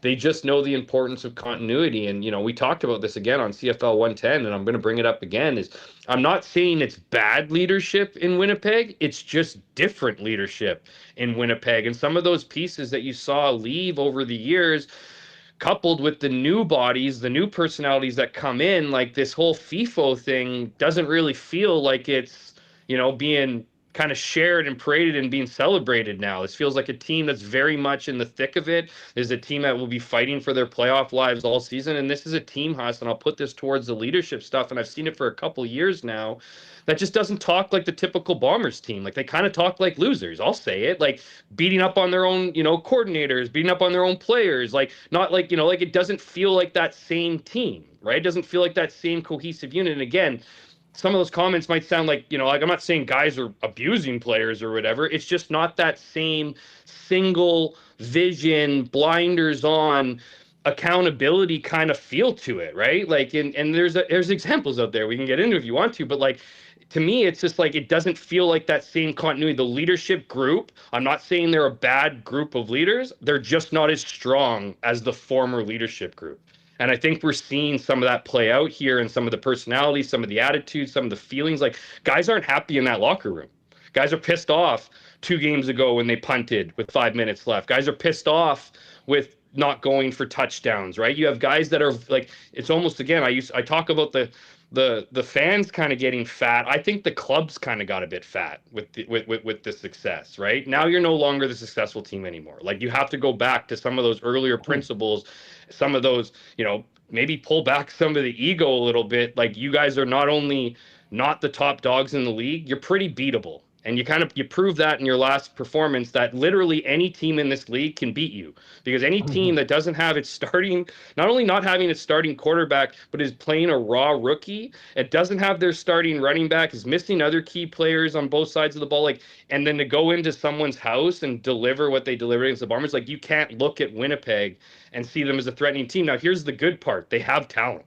They have skill. They know what it takes. They still have a good chunk of that leadership group from that group too. So there's still that muscle memory. I'm just not seeing it play out, and we're coupling that with a lack of talent. Because that's what it comes down to. When you look at some of the tackling, you look at some of the players, maybe some players are getting too old. Maybe some players aren't good enough to be in the starting rotation. But as you can tell by my rant here, Huss, there's a lot going on with Winnipeg, and they need to figure it out if they want to make the playoffs. I mean, listen, we'll get more into the personnel when the guys are back next week. But from a coaching perspective, from O'Shea's decisions to kick field goals in the last game to Condell's seeming overreaction, in my opinion, to what Brady had to say with an incredibly stubborn game plan, to the defense surrendering 377 yards on the ground when you knew it was basically going to be the way that Salter beat them. Do you feel like this coaching staff is all on the same page, or is there a long ways to go for this group above the players to sort of gel together to give the team the best chance to win? Look, I don't know if the coaching staff isn't on the same page here, because here's the thing. Mike O'Shea's a head coach. Mike O'Shea is not a special teams coordinator. He's not an offensive coordinator. He's not a defensive coordinator. So if they're not on the same page, then he's the worst head coach in the CFL, because you don't have any responsibility that Buck Pierce has in BC, putting together an offensive game. You don't have what Ryan Dinwiddie has in Ottawa, right? Like you don't have what every other coach seems to have here, and that might be general manager. So I'm not saying Mike doesn't have a say in personnel. He absolutely does. But like, if they're not on the same page, that's a direct indictment to Mike O'Shea. The disconnect for me feels more like players coach, right? Like whether, let's look at the offense, right? Jason Hogan got talked about behind his back pretty much all season, right? And now here we are, not even halfway through the season, and some of those same talking points are coming out, that they don't know what they're good at. They don't know what their identity is. They don't know what they do, again, what's their top shelf play when they need it. Like, those are the same kind of things. And again, I'm not saying, like, I'm not trying to suggest that the players hate the coaching staff, but I do wonder, Mike O'Shea's been here for a long time, right? There was conversations, and I was certainly on that side of the conversation, feeling that Mike O'Shea's place was here in Winnipeg. But Mike O'Shea's tenure in Winnipeg has not just been this seamless, like, oh, I love this guy, so good. Mike is a great human being. But like every coach, they're neurotic during the season. They're tough to deal with. They're tough to handle. And like, Mike O'Shea isn't like a monster in this football season and a great dude outside of it. He just deals with the same pressures and same expectations that every coach does. And I would add, it's a little bit harder here in Winnipeg. I'm just wondering if that disconnect, like how much of this, like I would run through a wall for Mike O'Shea is going to last, right? And it's not like, and again, like, it's not like I'm trying to be like anti Mike O'Shea. It's just eventually every coach kind of loses his voice. And I'm wondering now, as the good times aren't rolling and some of the bad decision making is becoming more prominent in games, if you don't have that kind of like, kind of drowning out the voice, right? Like Mike has been the face of this organization for a very long time and is under contract to do it for a couple of years longer. But I think that feels like the disconnect. If the disconnect between the players and the coaches feels more prominent than the disconnect with the coaches need to get and figure this thing out. They need to, we're looking at 3 phases with outside of Trey Vavel's pure talent. We're not really getting a lot from these groups, notably on offense and defense. So, something's got to give. Maybe this break is perfect timing, Huss. Maybe this is the time to kind of, take those frustrations, take a deep breath, come back with a clear mind and get back to work. I will not be surprised at all if guys come, when guys return to practice here next week, that they are feeling a little bit more upbeat, feeling a little bit more positive, because I think they needed to get away from, even though they were still winning games a little bit there, I don't think the feelings were all that good. And we know that distance can make the heart fonder, right? So I think that might be playing out here as well. Yeah, I just... I don't know. In some ways, I almost wish that they were able to do the video before going on the bye week, because coming back into that thing and having to watch what happened last Friday is going to be. Hopefully, it doesn't just take them back to a dark place, which is certainly where the team was won. You mentioned that game last night. Kind of a weird game for two teams that have been so efficient offensively. It was a turnover fest. I mean, Chad Kelly was so fortunate with those early turnovers that Calgary didn't establish a big lead. They didn't take advantage of it, and the Argos were able to come back in. And then, I mean, for the second time this year, I haven't seen it happen at any other points. 3rd and 1 in the shotgun. What a recipe for disaster. It screwed Ottawa earlier in the season. It happened again last night, and tell you what, that's a big win for Toronto, who now seems firmly entrenched in the 2 spot in the East. And we're going to be seeing, I would imagine from here on in, is the 4th place team in the West ahead of the Hamilton Tiger Cats. And then for the Bombers, the big thing like going into this week is, don't look now, but that win by BC last week in Winnipeg, if they get Nathan Rourke back this week, which they will be, and beat Hamilton, they're 1 game behind Winnipeg with the head-to-head win already, Jeff. And it's going to be a challenge. Never mind I mean, obviously Calgary is right there. Just to be in a spot where they're in the playoffs. I mean, I think that the goalposts have moved a little bit for Winnipeg based on what we've seen in the last month. Yeah, and like I've said this lots. I love saying this. Like, and it's not the same for every team, but every game is a new opportunity to flip the script. You know the media world we live in. Oh, like, yeah. and in football, you don't get that chance for another at least a week, right? So, like, you look at this next game with Ottawa. Okay, so if you're Bombers, you're not panicking. Like, you beat them before and you didn't play your best. They haven't won a game here. You're both kind of desperate, so it's not like they should be more desperate than you. They've just fired their defensive coordinator and released their best receiver. Hey, Huss, thinking about what happened with BC, this might be the perfect plan for Ottawa. Just look decimated and then come in and win a convincing game in the fourth quarter. But yeah, like, I mean, but it works the same way. So say they can get the job done against Ottawa. Okay, then you set yourself up here for, you got Montreal. If you start beating Montreal, people aren't talking about how crappy you are. You know what I mean? If you beat Montreal, it doesn't matter if you're the Red Blacks and you beat Montreal one week, people are going to be talking nice about you. And I'll tell you this, well, there's obviously the haves and the have-nots here. The margin for error is still pretty slim for every team every week. So every week's a new game, every week's a new game plan. There's an opportunity to flip the script here. And again, whether that's Ottawa, whether that's Saskatchewan or Montreal and then Saskatchewan after that, like, that's the beauty of this sport. So, we can look at BC Lions being a game behind them if they win this week and having that game in the season series. If I'm Winnipeg, I'm looking at the fact that I'm 4-4 and to start figure this thing out. You hover around 500. Guess what? There's gonna be a lot of teams on your heels for a playoff spot. So that's where you need to start putting the work in and building above 500. Obviously Winnipeg's not going to get that opportunity this weekend, and the standings are going to look interesting if BC can get the job done. But at this point, wherever you are, you need to be worrying about yourself, especially if you're the Winnipeg Blue Bombers, because you still control your destiny over the BC Lions, the struggling BC Lions. Interesting one tonight in Sask. We're going to talk to Ben in just a minute for his thoughts on maybe some prop looks. Two of the top receivers out for Saskatchewan. And, this is a very tight game between these two teams earlier this year. Sask coming off, a highly anticipated home and home, two great games. I still think they should win this game. But I have to admit, now seeing the way this line's moved over the course, now it still sits at 7.5. I'm quite tempted to maybe play the visitors tonight, which is not the way I felt earlier in the week when we were doing CFL 110. So you like Ottawa? I kind of do. And so, but why do you like Ottawa? Well, I just think that Ottawa will be able to. I mean, I know you mentioned they're going to get some defensive guys. Ottawa's offense and Jake Mayer's been going okay. I just think that Trevor Harris, without Emilus, and who's the other one that's out? I know Keyshawn's in. Schaefer Baker, of course. Schaefer Baker's out, yeah. I mean, they'll be leaning on some other guys. The depth of Saskatchewan's going to be tested a little bit. And as I say, Ottawa's been competitive in a bunch of games. It's not like they're getting run out the building by 30 each and every week.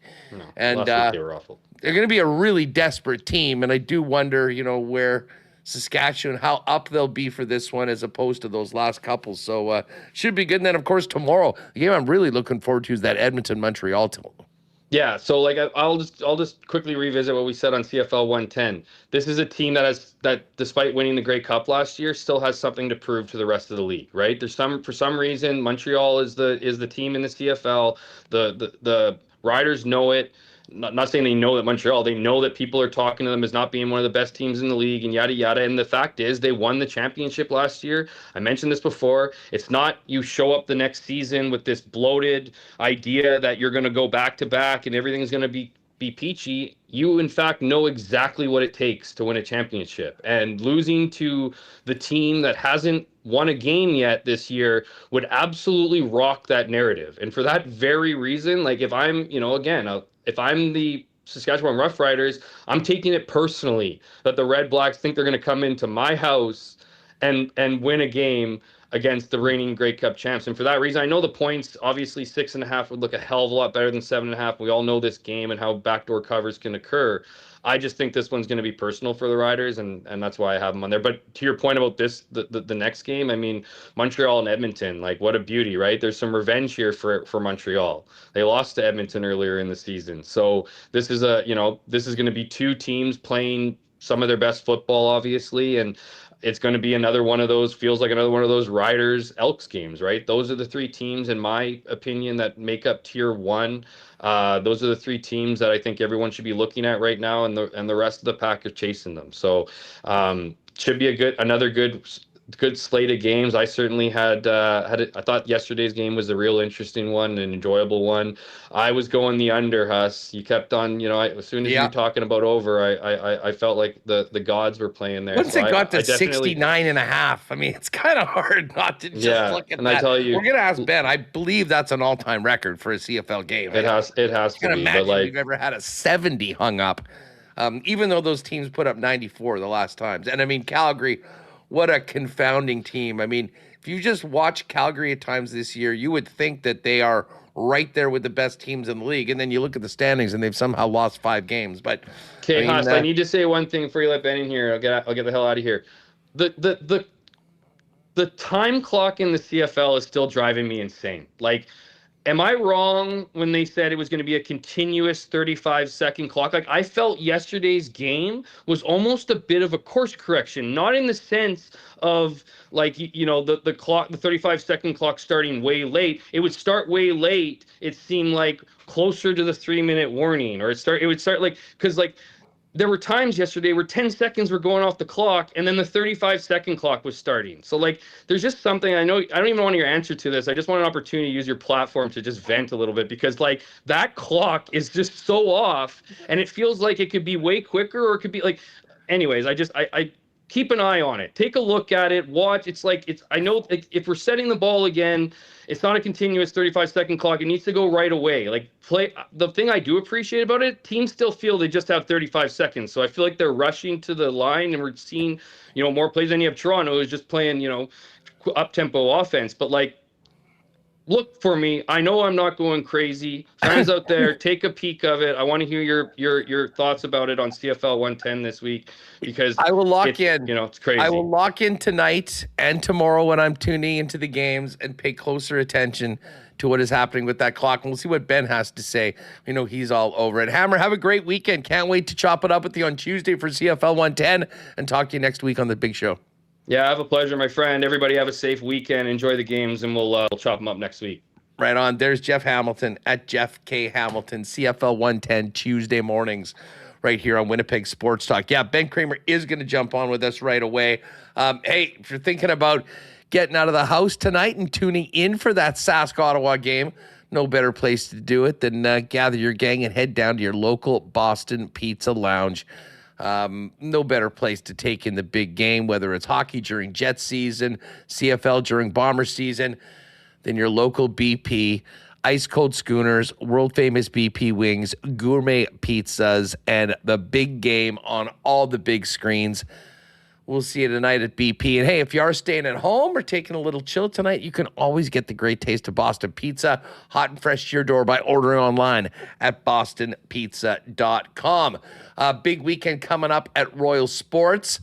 I know this is a time where we're in the middle of summer or maybe on the back nine, but hockey season is just around the corner. And while it'll be a little bit before we have the craziness of Jets training camp, if you were a player, it's time to get back on the ice very soon, which of course means a trip to Royal Sports, Winnipeg's hockey superstore for over 50 years, with the largest selection of gear, skates, sticks you'll find anywhere, and the best and most knowledgeable staff with hockey players there to help you and the player in your family get the right fit and the right piece for the upcoming season. Get ready for hockey season on the ice and off with fanware, and don't forget all that new NFL merch coming in by the week as we get closer to NFL kickoff.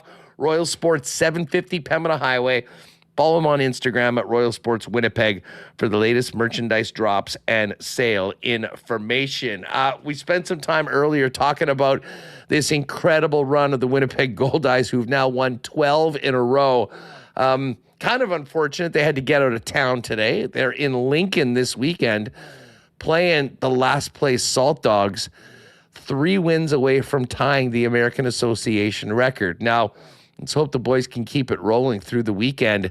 And that would mean they return on Tuesday for Toonie Tuesdays at the concessions. Great deals. And maybe a chance to set an all-time record at 16 wins in a row.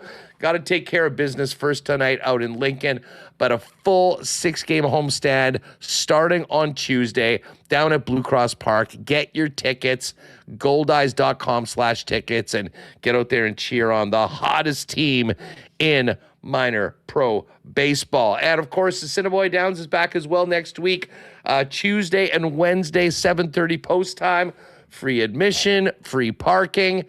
And we have got confirmation that the next Monday, where they do the Monday Madness with $2 hot dogs and ice cream and more, they're going to be bringing the wiener dogs back. So if you are planning your one day, Monday, August 24th might be a great day to do it, but why wait? Tuesday and Wednesday, coming off a hugely successful Derby week, Assiniboia Downs. More information at assiniboiadowns.com. All right, let's get Benny Amen in here and for a little bit of CFL talk. Ben, what's going on? How are you?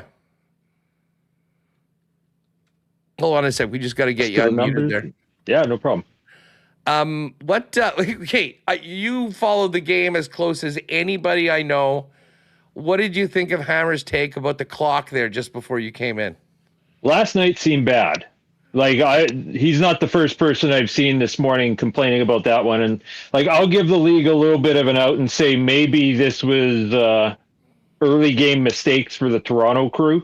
This was their first home game of the year. This was their first time having to work with the new rules in their stadium and their officials. So maybe they were a little bit low and kind of halfway in between last year and this year, and it gets fixed. I haven't noticed it nearly as bad in previous weeks. So I'm saying it's a Toronto blimp on the radar, but certainly it's worth looking at, because if we're running 35 seconds, it does have to start immediately after the ball is down, not after they blow it in and then turn it into 35-second clock instead of the 20 that we were doing before. That was a total mess. So, yeah, I think 35 is probably okay. I think it'll get better. I think last night was kind of a one-off. What do you make of this one tonight? I'm seeing a Coolbet Rough Riders laying 7.5 against the winless Red Blacks. These teams had a very close game earlier this season in Ottawa. Sask down a couple of their top receivers, coming off a really emotional, hard-fought home and home. Now they're back at home against a winless team. Is there a chance for a letdown tonight with the Riders? And what do you think about just covering 8 points? Yeah, I think there's a couple things that go into it. I'm not sure we'd have to say it's a letdown to have a close game. At this point, there is no one left in the Rough Riders receiving core. Mm-hmm. It's fine to say they're down a couple receivers, but they've got one starting quality receiver out of 5 right now, and then a bunch of scrubs. There is nobody there who's had more than 4 targets in a game in their career outside of Keyshawn Johnson, and somebody is going to get targets tonight. So it could be one of those games. I just have an outside feeling where they try and run 65% of the time. You get a lot between the tackles. You get extra series for Tommy Stevens, and they just try and grind this thing out to a 17-13 kind of win. And you could see the under real easy. When I saw it 61.5 a couple days ago on the over-under, the under was a really easy call as soon as it became obvious that they were going to be missing Kean Schaefer-Baker and Sam Emelis, because there's just no reason to try and pass the football for Saskatchewan. Ottawa's going to have to sling it around the yard probably. The Riders' defense on the rush is still pretty good. Greg Bell hasn't been able to do anything at all this season with Ottawa, and I think tonight's probably not the night he breaks out. So Ottawa probably slings it around versus a pretty injured Riders secondary as well. And yeah, we'll have to see how that goes. But I think the under 61.5 that's might down to probably in the 59, I think, from last time I saw, is probably a good guess. And yeah, 7.5 is probably pretty close. That could cover, but it's probably about the right number. Like I said, you could see a 2013 game, and that wouldn't surprise me at all in kind of a slugfest. These two teams have played the under, I think, 9 out of last 10 games. They just tend to slug each other out. It's Coolbet's got 60.5 right now, so I'm going to ride with you and take the under on that. I'm looking at props for tonight, and I guess the big question is, who's getting the football other than Keyshawn Johnson? How do we feel about an over 49.5 on Duncan Busby? Well, he opened at 64.5, and we've driven that line down 15 yards in the last 4 hours. Let's say that much. So, he's another one of those guys that he's a 6 to 8% target share guy who's never seen more than 4 targets in a game, who's the only other veteran receiver they've got on this roster right now. So he's probably going to get a few targets, but he's just frankly not very good at football, right? Like, he's a professional football player, but he's a professional blocker more than he's a professional catcher. Right. And that's been his primary role as a wide receiver 5 in this offense over the last couple of years. So 49.5 is probably fair. I think I have him projected somewhere around 46.5. That's probably not a number I'm touching. When it opened at 65, the under was a pretty easy one. The other one that they've got on the lines there is Johnny Johnson III. I think he opened about 43.5. He's up to 50.5 now, and he projects right around 53.5. So that's a probably pretty fair number that we've got there right now. There's been a lot of movement in these prop lines today. The only one that we're left hanging with right now is Aiden Eberhardt. With the departure of Geno Lewis, I have him projected about 71.5 yards tonight. So the over there is probably still a decent play, but just about everything else is course corrected to about where we would have it. We don't have I'm not seeing a lot of lines. I mean, I'm expecting a big Davis Alexander game tomorrow. Thoughts on the matchup in Montreal -3.5? And, when this gets going, of course, it's the Austin Mack return to Montreal. I mean, is this a big Mack game? Or are we going to see more of the same? Alexander, Philpott, Thies, as they've just been tearing up the league for the last month.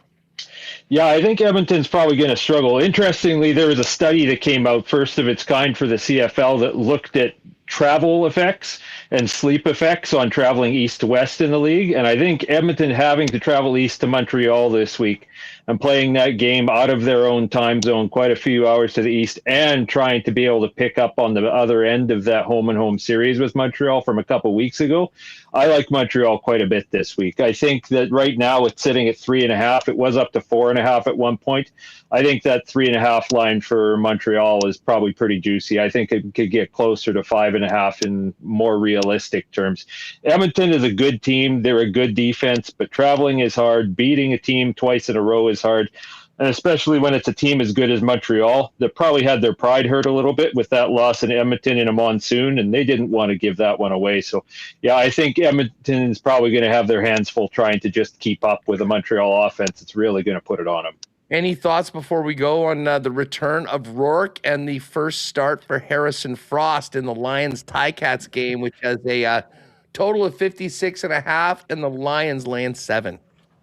Yeah, I got thoughts, Huss. Like, I am really hoping that the people who the last couple of weeks with workout saying how much they miss Vernon Adams and that they had never wished they'd moved on from him enjoyed the Vernon Adams show last night as he slept walk through Ontario. Like, that was really, I hope, an eye-opener, because I think Rourke is going to come out and put on a show this week. It's his first home game of the year in many ways, back under the dome. It's the territory that he excels in. I think we project him for about 343 passing yards on the night. Hamilton is not going to be able to keep up. Harrison Frost is at best in his career at any level of football a 53.1% completion percentage. That's just not going to cut it in the CFL at all, where you have to sling it around the yard. So, yeah, I think Hamilton is really going to have to pass to try and keep up. It's going to work in their biggest weaknesses, having to make Harrison Frost throw 35 times a game. And it's probably going to be one of those ones where 7.5 points is an awful lot to be able to take, but I don't see Hamilton keeping up in this one. If anything, probably they put up close to 40, and that over becomes a real territory. Is the under 60.5 right now in the game tonight your favorite total play of the weekend? Yeah, I think so. I think tonight you're probably going to see the Riders really try and take the air out of the ball. And Ottawa has never been able to put up a whole lot of points on a regular basis. And like I said, this series just between the two teams over time has tended to play toward the unders. And a lot of those unders were close to the low 50s that were still going under. So a number at 60.5, I think it's a little bit of early season jitters from the books who haven't quite adjusted the fact that it is starting to settle down with the scoring now. I still can't get over that number on the, yeah, that's bonkers, man. Never in our lives did we think we'd see a number like that actually posted and not have everybody and their dog trying to hit the under, right? But Calgary had been over in every game this season so far, and people were just riding the trend. Well, I mean, it still got to 63 with very underwhelming performances from both. And by the way, shout out to the bookmakers. It's unbelievable. Chad Kelly was 349.5. That was the line. He finished with 349 yesterday. I mean, man, they're good. If you got it early, you got him at 341 and you got the over, right? That's a ticket. Like, these books adjust once the props come up, and we tend to ride them 10, 15 yards in any direction by the time they close. But yeah, folks who got on it right away after our projections released got the over win. But when it actually closed, people were left holding the bag. Hey, Ben, just before we go, fill people in on what you and your crew is cooking up, CFL, college football coming up, the Substack, and where they can find out more. Yeah, all the CFL fantasy and prop betting information you need is with me at onsidefantasy.substack.com. We've got everything you need, projections for every player in every game right through Grey Cup. And as college football season gets, our projections for props, bets, and fantasy are there on campustocanton.com, and we will have everything that you need to keep you in football right through the end of January. Benny, thanks so much for doing this, pal. Have a great weekend. Enjoy the game. Yeah, great talking to you, Huss. Have a good one. Stuff. All right, there is Ben Kramer. We're going to go from some 3-down football to some 4-down football and hit the NFL notebook with Hacksaw. Do want to thank our friends at Aikens Lake. Can't wait to get out there for a late season trip in early September. But the Aikens crew is already planning and booking well into 2027. So if you are planning a world-class fly-in fishing experience where you can be on the water in just a couple hours from the city of Winnipeg and world-class fishing and even more world-class hospitality, make it Aikens Lake Wilderness Lodge. Go to aikenslake.com for more information on the Aikens experience. You can get in touch with Pitt there or through their social channels at Aikens Lake for more information on booking into next year. Quick Breezy Bend golf report for our friends at Breezy Bend. It's the Wyndham Championship round 2 going on right now. Ben James is your leader at 11 under par. Bo Hostler, who had the 61 yesterday, is 1 shot back. Looking at our guys that we've picked, our guy Tom Kim is into the top 10 right now. He's 8 under, making the turn right now. And the Sunday Sweat Club's actually looking pretty good. We need Tom Kim top 20. He's at T10. We need Hideki Matsuyama in the top 20. He's 6 under, T20 exactly. And I believe just one. Oh, and Jackson Koiven, 1 shot back, 5 under par. So if you rode with myself and Pat in the Sunday Sweat Club, it looks like we're going to be having a little sweat. All our golf programming on the show is brought to you by Breezy Bend. If you're looking for a great private course for you and your family, they've got it all at Breezy Bend. Incredible improvements over the last number of years on the course, clubhouse, patio. They've got it all. Find out more on information for membership for next year right now online at breezybend.ca. All right, Hacksaw's coming up. You know what Hacksaw says. It's Beer Friday. Big cheers to our friends at Winnipeg's favorite local brewery, Little Brown Jug. And then Hacksaw's next. You train day in and day out, learning new techniques, approaching new concepts, and living out the thrill of achieving your goals. Building a craft beer is no different. While you spend your hours on the ice, we spend ours here, brewing our trademark beer. Again, and again. Here's to pushing the status quo and challenging ourselves to build something memorable. 1919 by Little Brown Jug.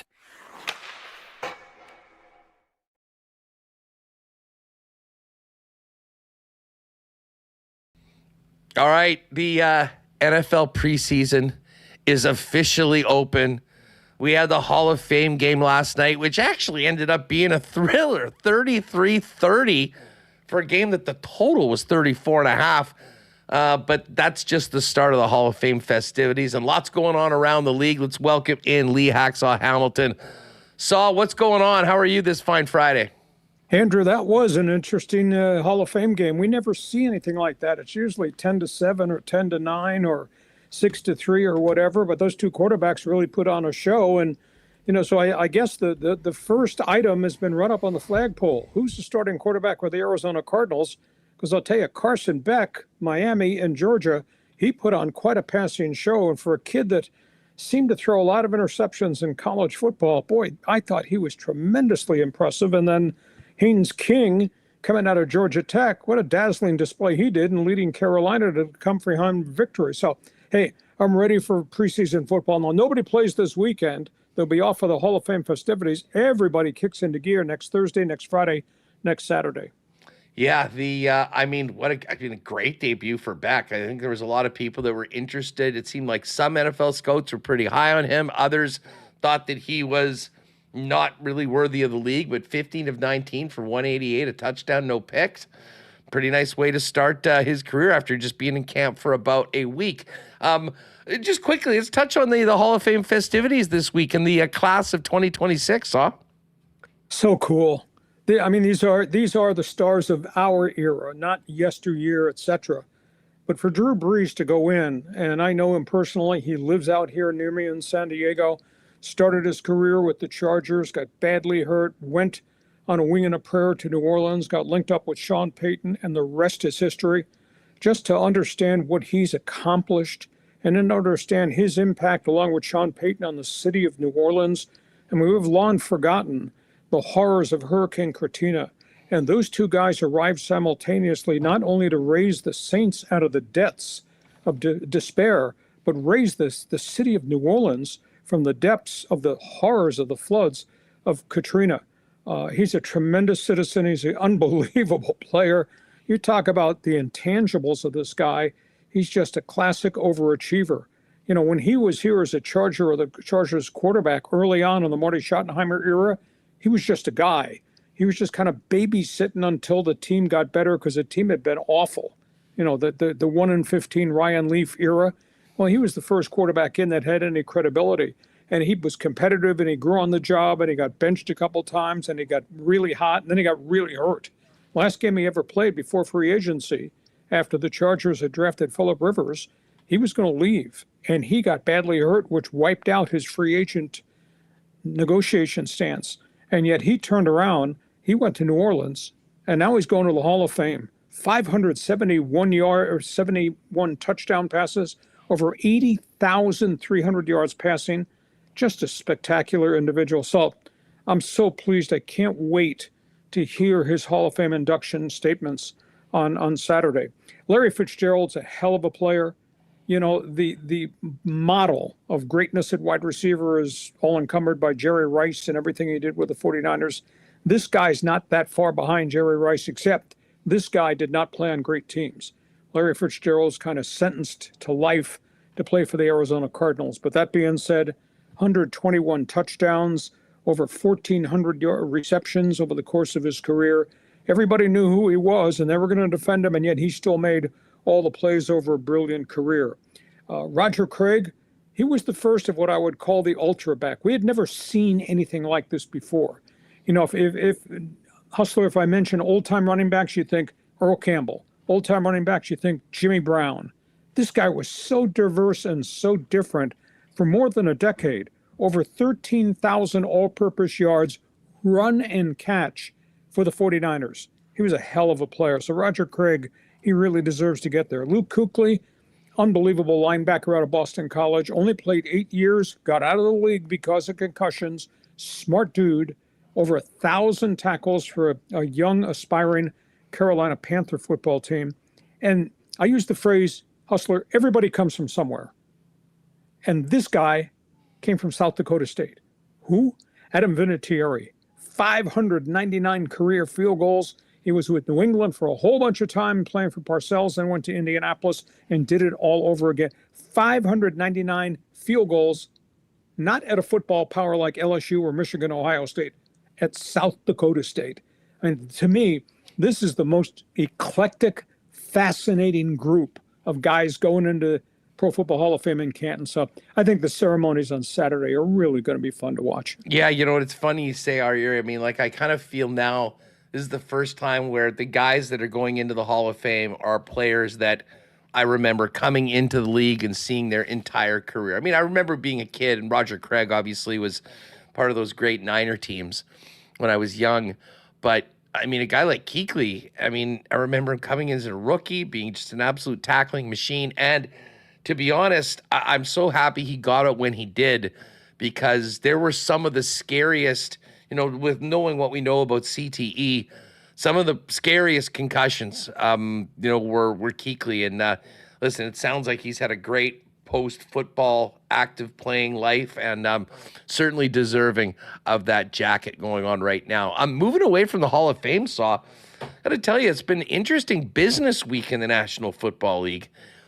NFL teams in the past have been loath to pay big money to running backs after their rookie contracts. But this week we had the top three. I mean, if you go to your fantasy draft, you're seeing Jahmyr Gibbs, you're seeing Jonathan Taylor, and Bijan Robinson, usually the top three guys. And they all got the bag this week, didn't they? Yeah, they really did. And, you know, about it was 2 years ago, 4 years ago, people are saying, we're not signing running backs. We're not paying running backs because running backs are no longer important. Well, Derrick Henry disproved that, because he's probably headed to the Hall of Fame based on what he's done as a big star running back. But the durability factor is the running back issue, really. So that's why all these guys got 3-year contracts. In one case, the Indianapolis Colts guy, Jonathan Taylor, just got a 2-year extension. But they're getting paid wealth. They're getting their bag of gold, if you will. Gibbs is phenomenal. I mean, that's a catch and run guy who's diverse and explosive and dangerous. Now, he's been nicked up, but he just signed a $22 million a year deal. The unsung hero, because a team around him's been so bad in Atlanta, is Bijan Robinson. And he just got a $25 million per year average package. And that guy is durable, and that guy is explosive, and that guy is a bigger version of Roger Craig. Bijan Robinson is really good. Obviously, Jonathan Taylor's been heavy duty, not had a good team around him, but boy, he's been reliable as they come forever. He's got a lot of miles on those tires, but he's a really good player. So I think the concept of we don't need running backs, it's a quarterback league, that's gone away if you get the right running back. But the right running back, that's kind of a year-to-year proposition. Can they stay healthy? So before we go, updates on a couple of off-field stories. Tough sledding right now for Tony Romo. And fill us in on the latest on this Eric Bieniemy family situation that we touched on last week. Well, I've been told Romo has entered an alcohol rehab facility. He's getting a mountain of support from a lot of people, including Dallas Cowboys owner Jerry Jones, who publicly stated, all the years I was with Tony Romo, he was a special person, and when he got knocked down, he got right back up. And I think he'll get back up. I do not think CBS is going to jettison Tony Romo, although some of the national media have written about the extensive contract that he's got. Tony's got to get his life back under control. I'm hopeful he will. There's kind of a wild story, obviously, involving Eric Bieniemy's son. The Chiefs offensive coordinator has not returned to the team. Now the further investigation, it's being done by the Washington Post and other print media, have found that Elijah Bieniemy has had significant mental health problems for years, involvement with drugs, involvement with guns. The family secured the firearms. He broke in, took the firearms. Police have been called to the home in Loudoun, Virginia, multiple times. Eric Bieniemy, of course, isn't there because he's with the Kansas City Chiefs, and prior to that, he was with the Chicago Bears. The family stayed in Loudoun. Young man has been taken to a hospital for mental health evaluation. So it's a really sad story and kind of a very dangerous story. Luckily, Eric Bieniemy's wife is going to survive this shooting, but it's very scary because this young man has got a lot of problems. The other wild card story is what's going to happen tomorrow. The LA Rams are going to meet with Aaron Donald, the superstar defensive tackle who's been out of the league 2 years. He has been training privately for the last 3 weeks on his own with his own personal trainer at the Rams facility up in Woodland Hills. He went through a workout in front of Sean McVay and all the coaches, and he blew him away. Now, Aaron Donald is a fanatical fitness freak. Even though he retired 2 years ago, he kept up his regimen. So the question is, does he want to play full-time? When do they want him on the active roster? Will it be as a full-time every down defensive tackle, or will it be a third down pass rushing specialist? And then what's the price tag? Because they have $30 million option year left on his contract. I don't think they want to pay him $30 million if he's going to be a part-time performer. But this is Aaron Donald. This is a special specimen. Has never had a major injury. Phenomenal warrior. So they're going to meet tomorrow. Rams are breaking camp today at Loyola Marymount. They'll go back to Woodland Hills tomorrow. That front office will meet with Aaron Donald, and we'll find out what the time frame is and what the job role and responsibility will be. But I think by the time I'll talk to you next week, I think Aaron Donald will be wearing number 99 in some form or fashion for the Rams. Yeah, no doubt. The rich get richer. Rams, the clear Super Bowl favorite right now over at Coolbet. Saw, have a great weekend. What's cooking over at LeeHacksawHamilton.com for Hall of Fame weekend? Well, obviously, I wrote about the Hall of Fame inductees today. I did my one man's opinion column on my website. Check that out. And in terms of the podcast, we just navigated through the unbelievable baseball trading deadline and everybody trying to make these deals to solidify and guarantee where they're going to be in postseason play. What the Dodgers did, what the Padres did. The most dangerous one is what the Cubs just did. So if you're a baseball fan, check that out because it's a lot of fascinating stuff. And again, my podcast is linked up there, so you can always go watch the podcast too. So we're on Mondays and Thursdays at 1:30 Pacific, which is 3:30 Winnipeg time. So when you're done with Hustler, hang around, jump on board for all my old Canada Network friends. Join us there on the podcast. I'm glad you reminded me. Just on the way out, I have to ask you about the Scooble deal because, of course, we spoke on Friday. It happened Saturday night.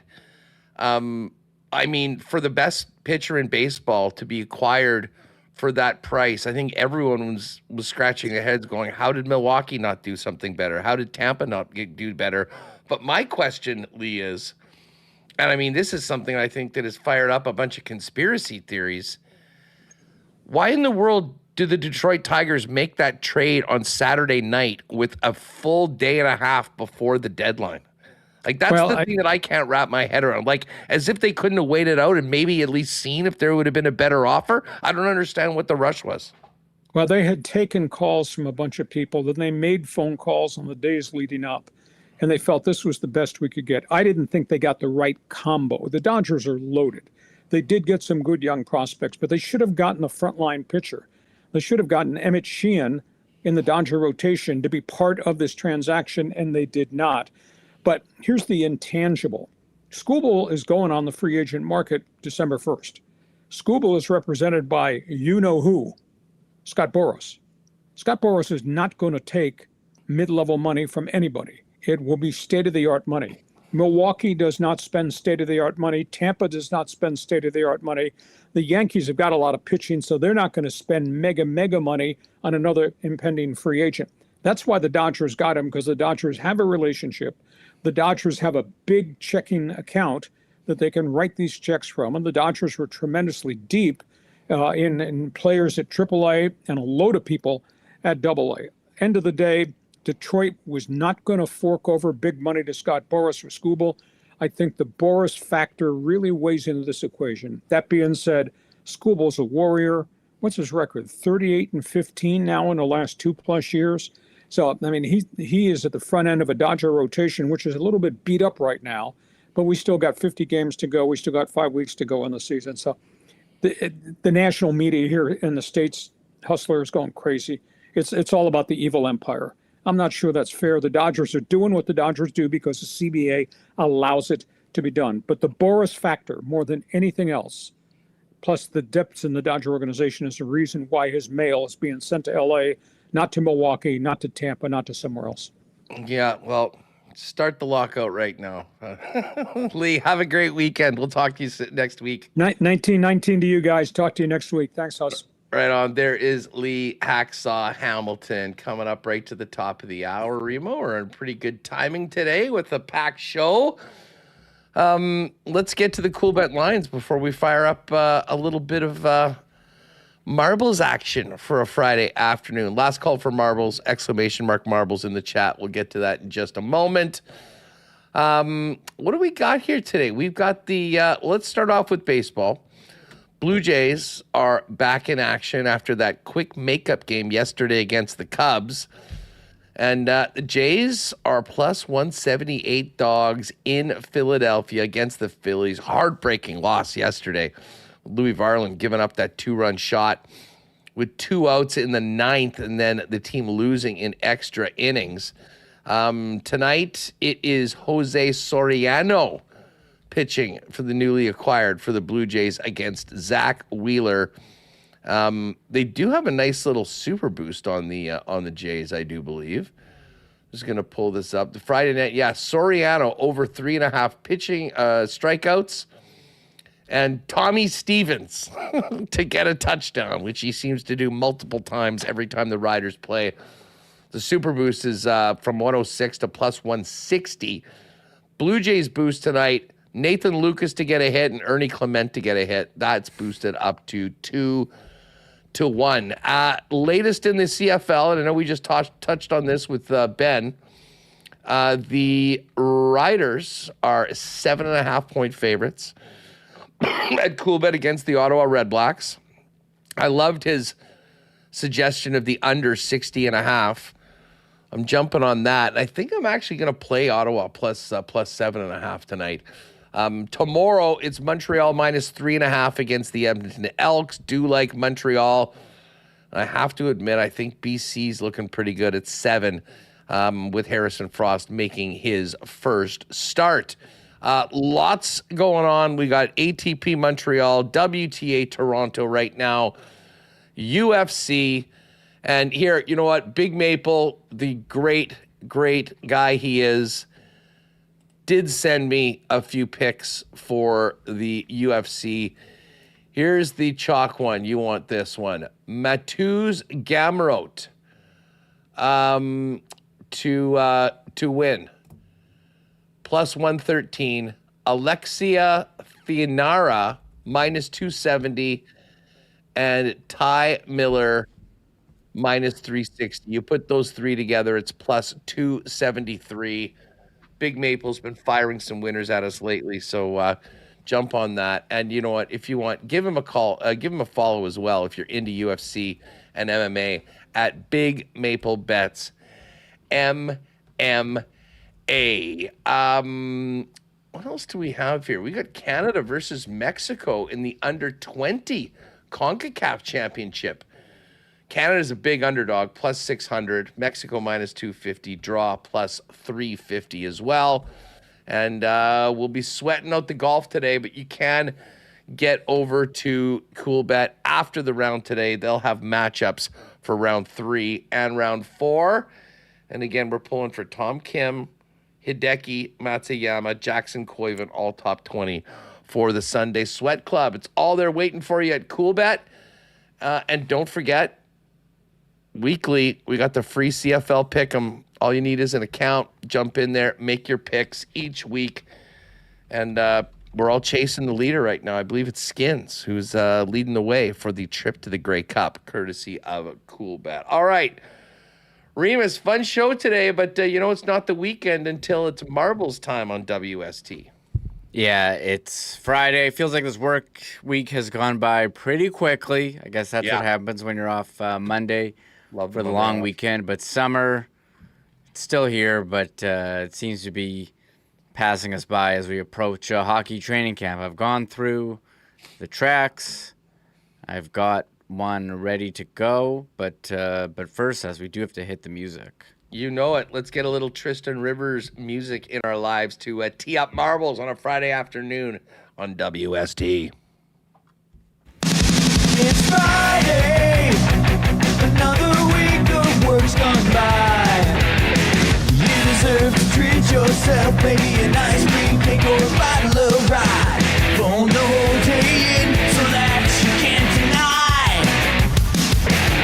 Why use effort even for pleasure? Your blind blood could try. It's time to do a marble race. No skill separating best two words. Marble race. Just say marbles with the punctuation first. Marble race. Don't spell, you will suffer all they say.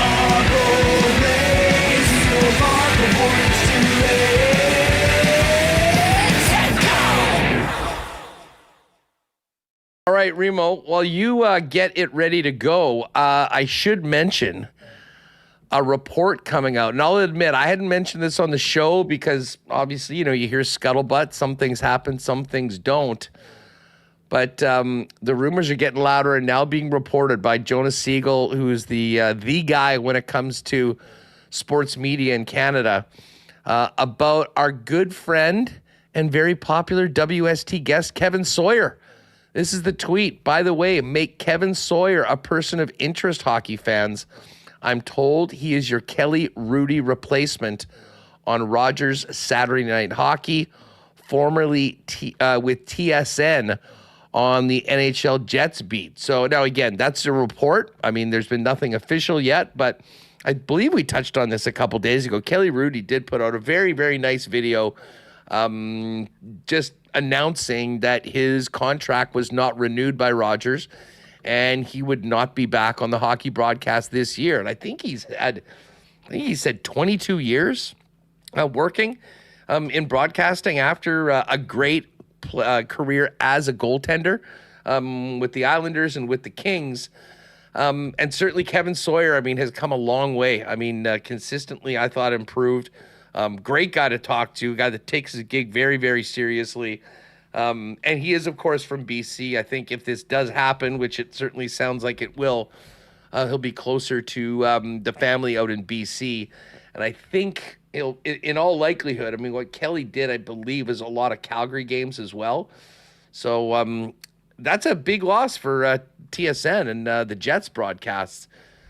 So while we're wondering who's going to be the second line center and how the lineup's shaking out, we'll also have some questions as to who's going to fill the shoes of Kevin with the Jets broadcast, assuming this happens. And certainly, I think he probably can't speak to anything right now, but as soon as some things are official, we'll look forward to getting Kevin back on the program and with him on the show. But yeah, that's big shoes to fill for TSN with their Jets broadcast if Kevin is in fact the new guy for Rogers Saturday night.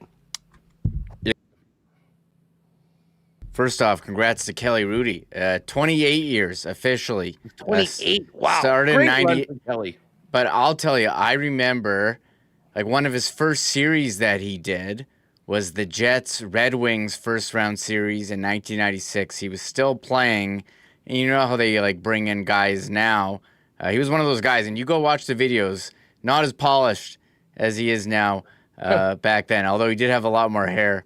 He still had the long hair then. I went and rewatched some of they have it on YouTube. I'd love to go back and see what he had to say in Game 5, I guess, which was Habby Bulin, 51 saves to bring the series back to Winnipeg and give us one more chance to watch our Jets in the 1.0 era. But yeah, Kelly, he's been a big advocate for mental health, been very open about some of the challenges that he's had. And just an incredible run. And as he said, it's not over. He's just moving on. Act 1 was his playing career. Act 2 was this broadcasting career. And now he's on to Act 3. So congratulations on an incredible run for Kelly Rudy.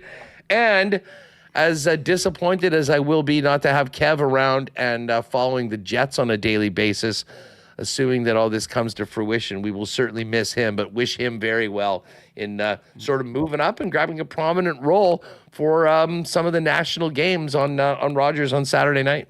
Yeah, Kevin's been so much fun to have on the show. It's been great getting to know him over the years. He's been so generous with his time coming on with us, but that would be a big opportunity for him. And as you mentioned, his family in BC will be closer to home if that report from Jonas Siegel, YYZ Sports Media on X comes out to be true. So we've got our eyes on that, and then we'll have our next videos. Who's going to be the analyst with Dan Robertson on TSN3? I think we need to listen to the chat. Snuka 2002, Huss to replace Sawyer.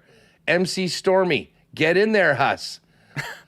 I would have a great time doing that. I would bring a lot of color, although sometimes I probably would get quite frustrated on the air. I'd have to really couch my comments. That's why I try not to do a lot of tweets or videos during games. You get pretty emotionally invested. And I don't think for a minute, by the way, most of the guys that are just with one team overall, I mean, they're basically part of the team. They kind of feel the highs and the lows as well. But listen, TSN, I'm available. Can do WST during the day and then jump in the booth if you need me. You got my number.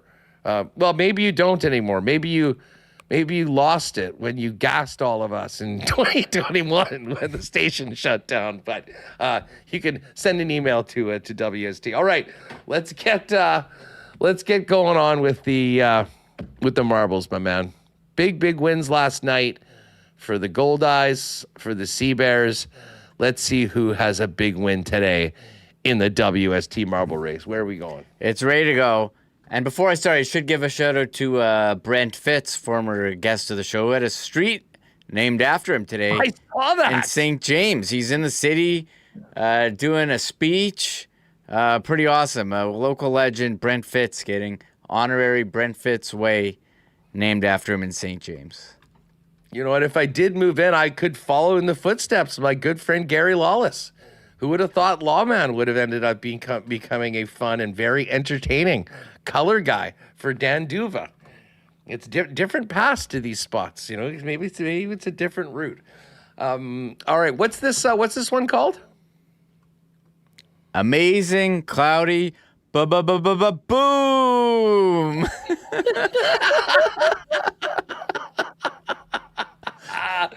All right, well, let's bring the boom right now and drop the marbles on WST on a Friday in the summer. Oh, wait. Something's going on where it's not showing up on the thing. Okay, wait, I might have to restart it. It does seem a little weird right now. Something's not right. I don't know what's going on. It's all frozen. Oh, I know why. Sorry about that. I think I haven't done this for a while. I'm using the wrong screen. K. Berg, Nielsen, and Huss for the Jets TSN. Can you imagine that? Bringing the lock shop to the people doing Jet games. Dusty, I'm telling you right now, I don't know how long, like when it is going to happen. He got a chance to call games last year for TSN hockey. We know that he's the guy now for Friday Night Football. Although, for the one time all year, he's actually got a Friday off. We did the show today, so not sure who'll be doing the game with Luke tonight, but Dusty will be back next week. That would be a heck of a lot of fun, even for one game. All right, here we go. The amazing cloudy boom by ESDC. Going down the, what do we call this? Sort of like a corkscrew start. Not as much a large funnel.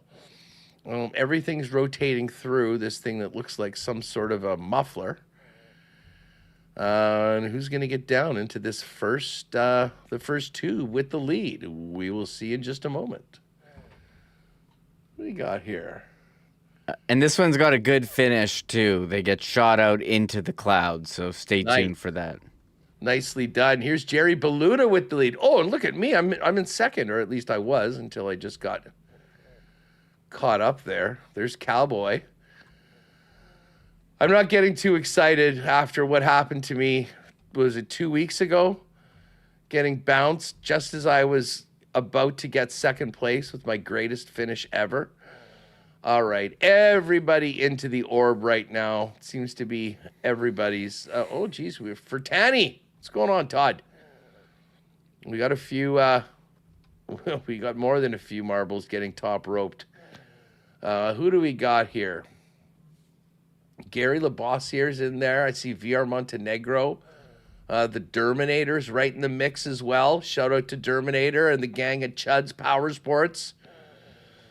Took us an extra day, but we now do have a fifth team for the CFL Power Poll for Chud's that we did yesterday. No one was good enough to get the nod. It was just a top four and then a question mark. But Chad Kelly team, they got the win.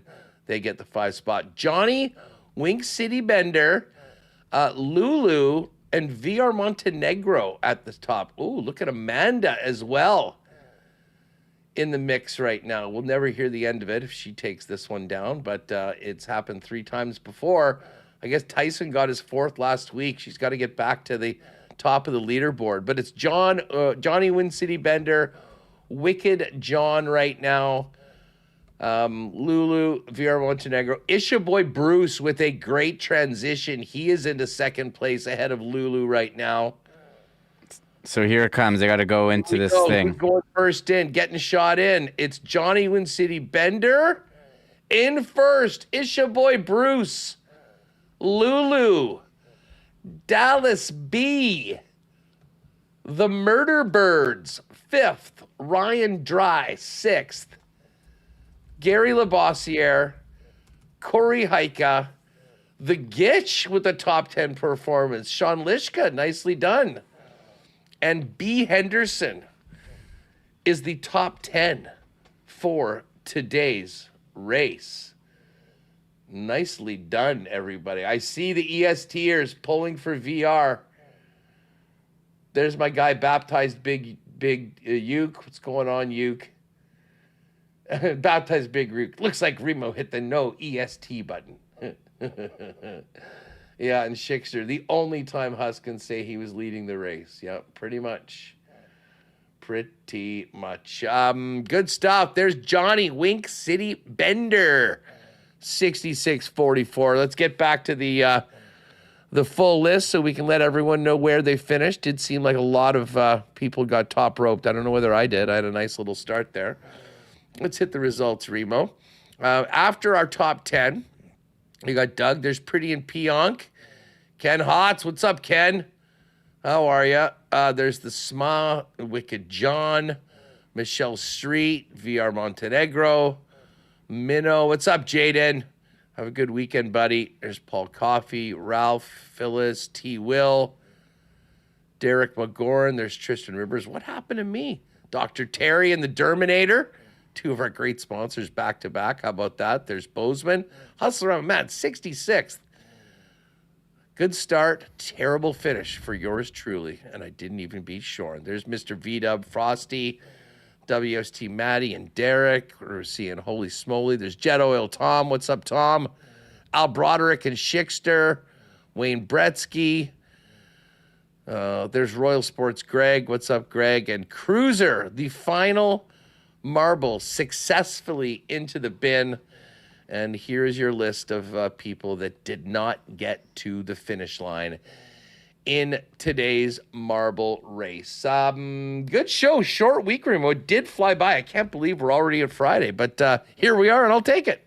Yeah, I wasn't sure how I was going to go on Bomber bye week, but the way they went into the bye week, it was nice to not have to talk about it, although we did have some good conversations. CFL 110, Bomber report. Hard to avoid. Yeah, Taylor Allen yesterday and Jeff today with the big rants. People in chat joking that Jeff came in all happy and then just sliced up the Bombers. Yeah, hey, listen, the hammer doesn't hold back. That's why he's one of our favorites, one of a WST legend. And yeah, we'll be back at it with the hammer on Tuesday morning for CFL 110. And I guess Connor and Schnitzy will be back hitting the weekend and looking ahead for the Bombers as they get back to practice next week. And of course, we got Bombers in Ottawa next week at Princess Auto Stadium. Ottawa in action tonight against the Saskatchewan Roughriders. Good luck to the Goldeyes. Keep it rolling tonight in Lincoln. I should actually check just while we're at it. I meant to do this while we were in the Coolbet lines. What do we got for the Goldeyes tonight in Lincoln? They were major favorites yesterday. Minus 139. Oh. I was expecting a bigger number, a bigger line. I may have to add that to this evening's betting card. Winnipeg Goldeyes minus 139. And then while we're at it, we should hit the CEBL. The games are up right now. I think you got to find it under just, I guess, click on basketball. Yeah, basketball, then click CEBL. CEBL. Here we are. So the Winnipeg Sea Bears tomorrow, 2:30. Plus 140 for the Sea Bears, minus 185 for the Bandits, and the Sea Bears are 4.5-point underdogs tomorrow. 2 under 500 teams playing in the East Final after Scarborough got bounced yesterday after their 20-4 regular season. Brampton minus 135. Some Winnipeg ties. Len Asper bought that team against Niagara River Lions, plus 102. So good luck to the Sea Bears tomorrow. Man, it would be fun to be talking about a championship series next week if they can upset Vancouver on the road and keep it rolling, Goldeyes. We'll look forward to, if they could sweep this week. I know it's a lot to ask, but they've been so hot. Man, to go for the record next Tuesday would be amazing. And I'm already planning on heading to that game. Thanks to everyone that came on. Great stuff with Josh Frey-Sam, Hammer, Ben, Hacksaw, and all of you for making us a part of your day. I hope you have a great weekend. Huge thanks to all of our sponsors. And again, if you're out and about, pop by the Santa Lucia at 1437 Main, or is it 1473 Main Street, the new one. They've been through a lot the last couple of years trying to get the restaurant reopened after the fire. It is beautiful. It is open. You can sit on the patio. They got free slices all weekend long. So pop in, say you heard about it, get in for some Banjo Bowl tickets, and scarf down some great eats at the Santa Lucia on Main Street. Shout out to Roberto. Good luck with everything happening this week. That is going to do it for us. Connor and I will be in on Monday, and we may have a live report from Remis at Seth Jarvis's Stanley Cup celebration. That's taking place on Monday. So we'll be all over that. But in the meantime, have a great weekend. Enjoy all the action. Go fish. Go Sea Bears. We will see you Monday right here on Winnipeg Sports Talk. Oh my God! Oh! Shut it down! Let's go home! Thanks for tuning in to Winnipeg Sports Talk Daily. Make sure to subscribe on YouTube and your favorite podcast feed at winnipegsportstalk.com.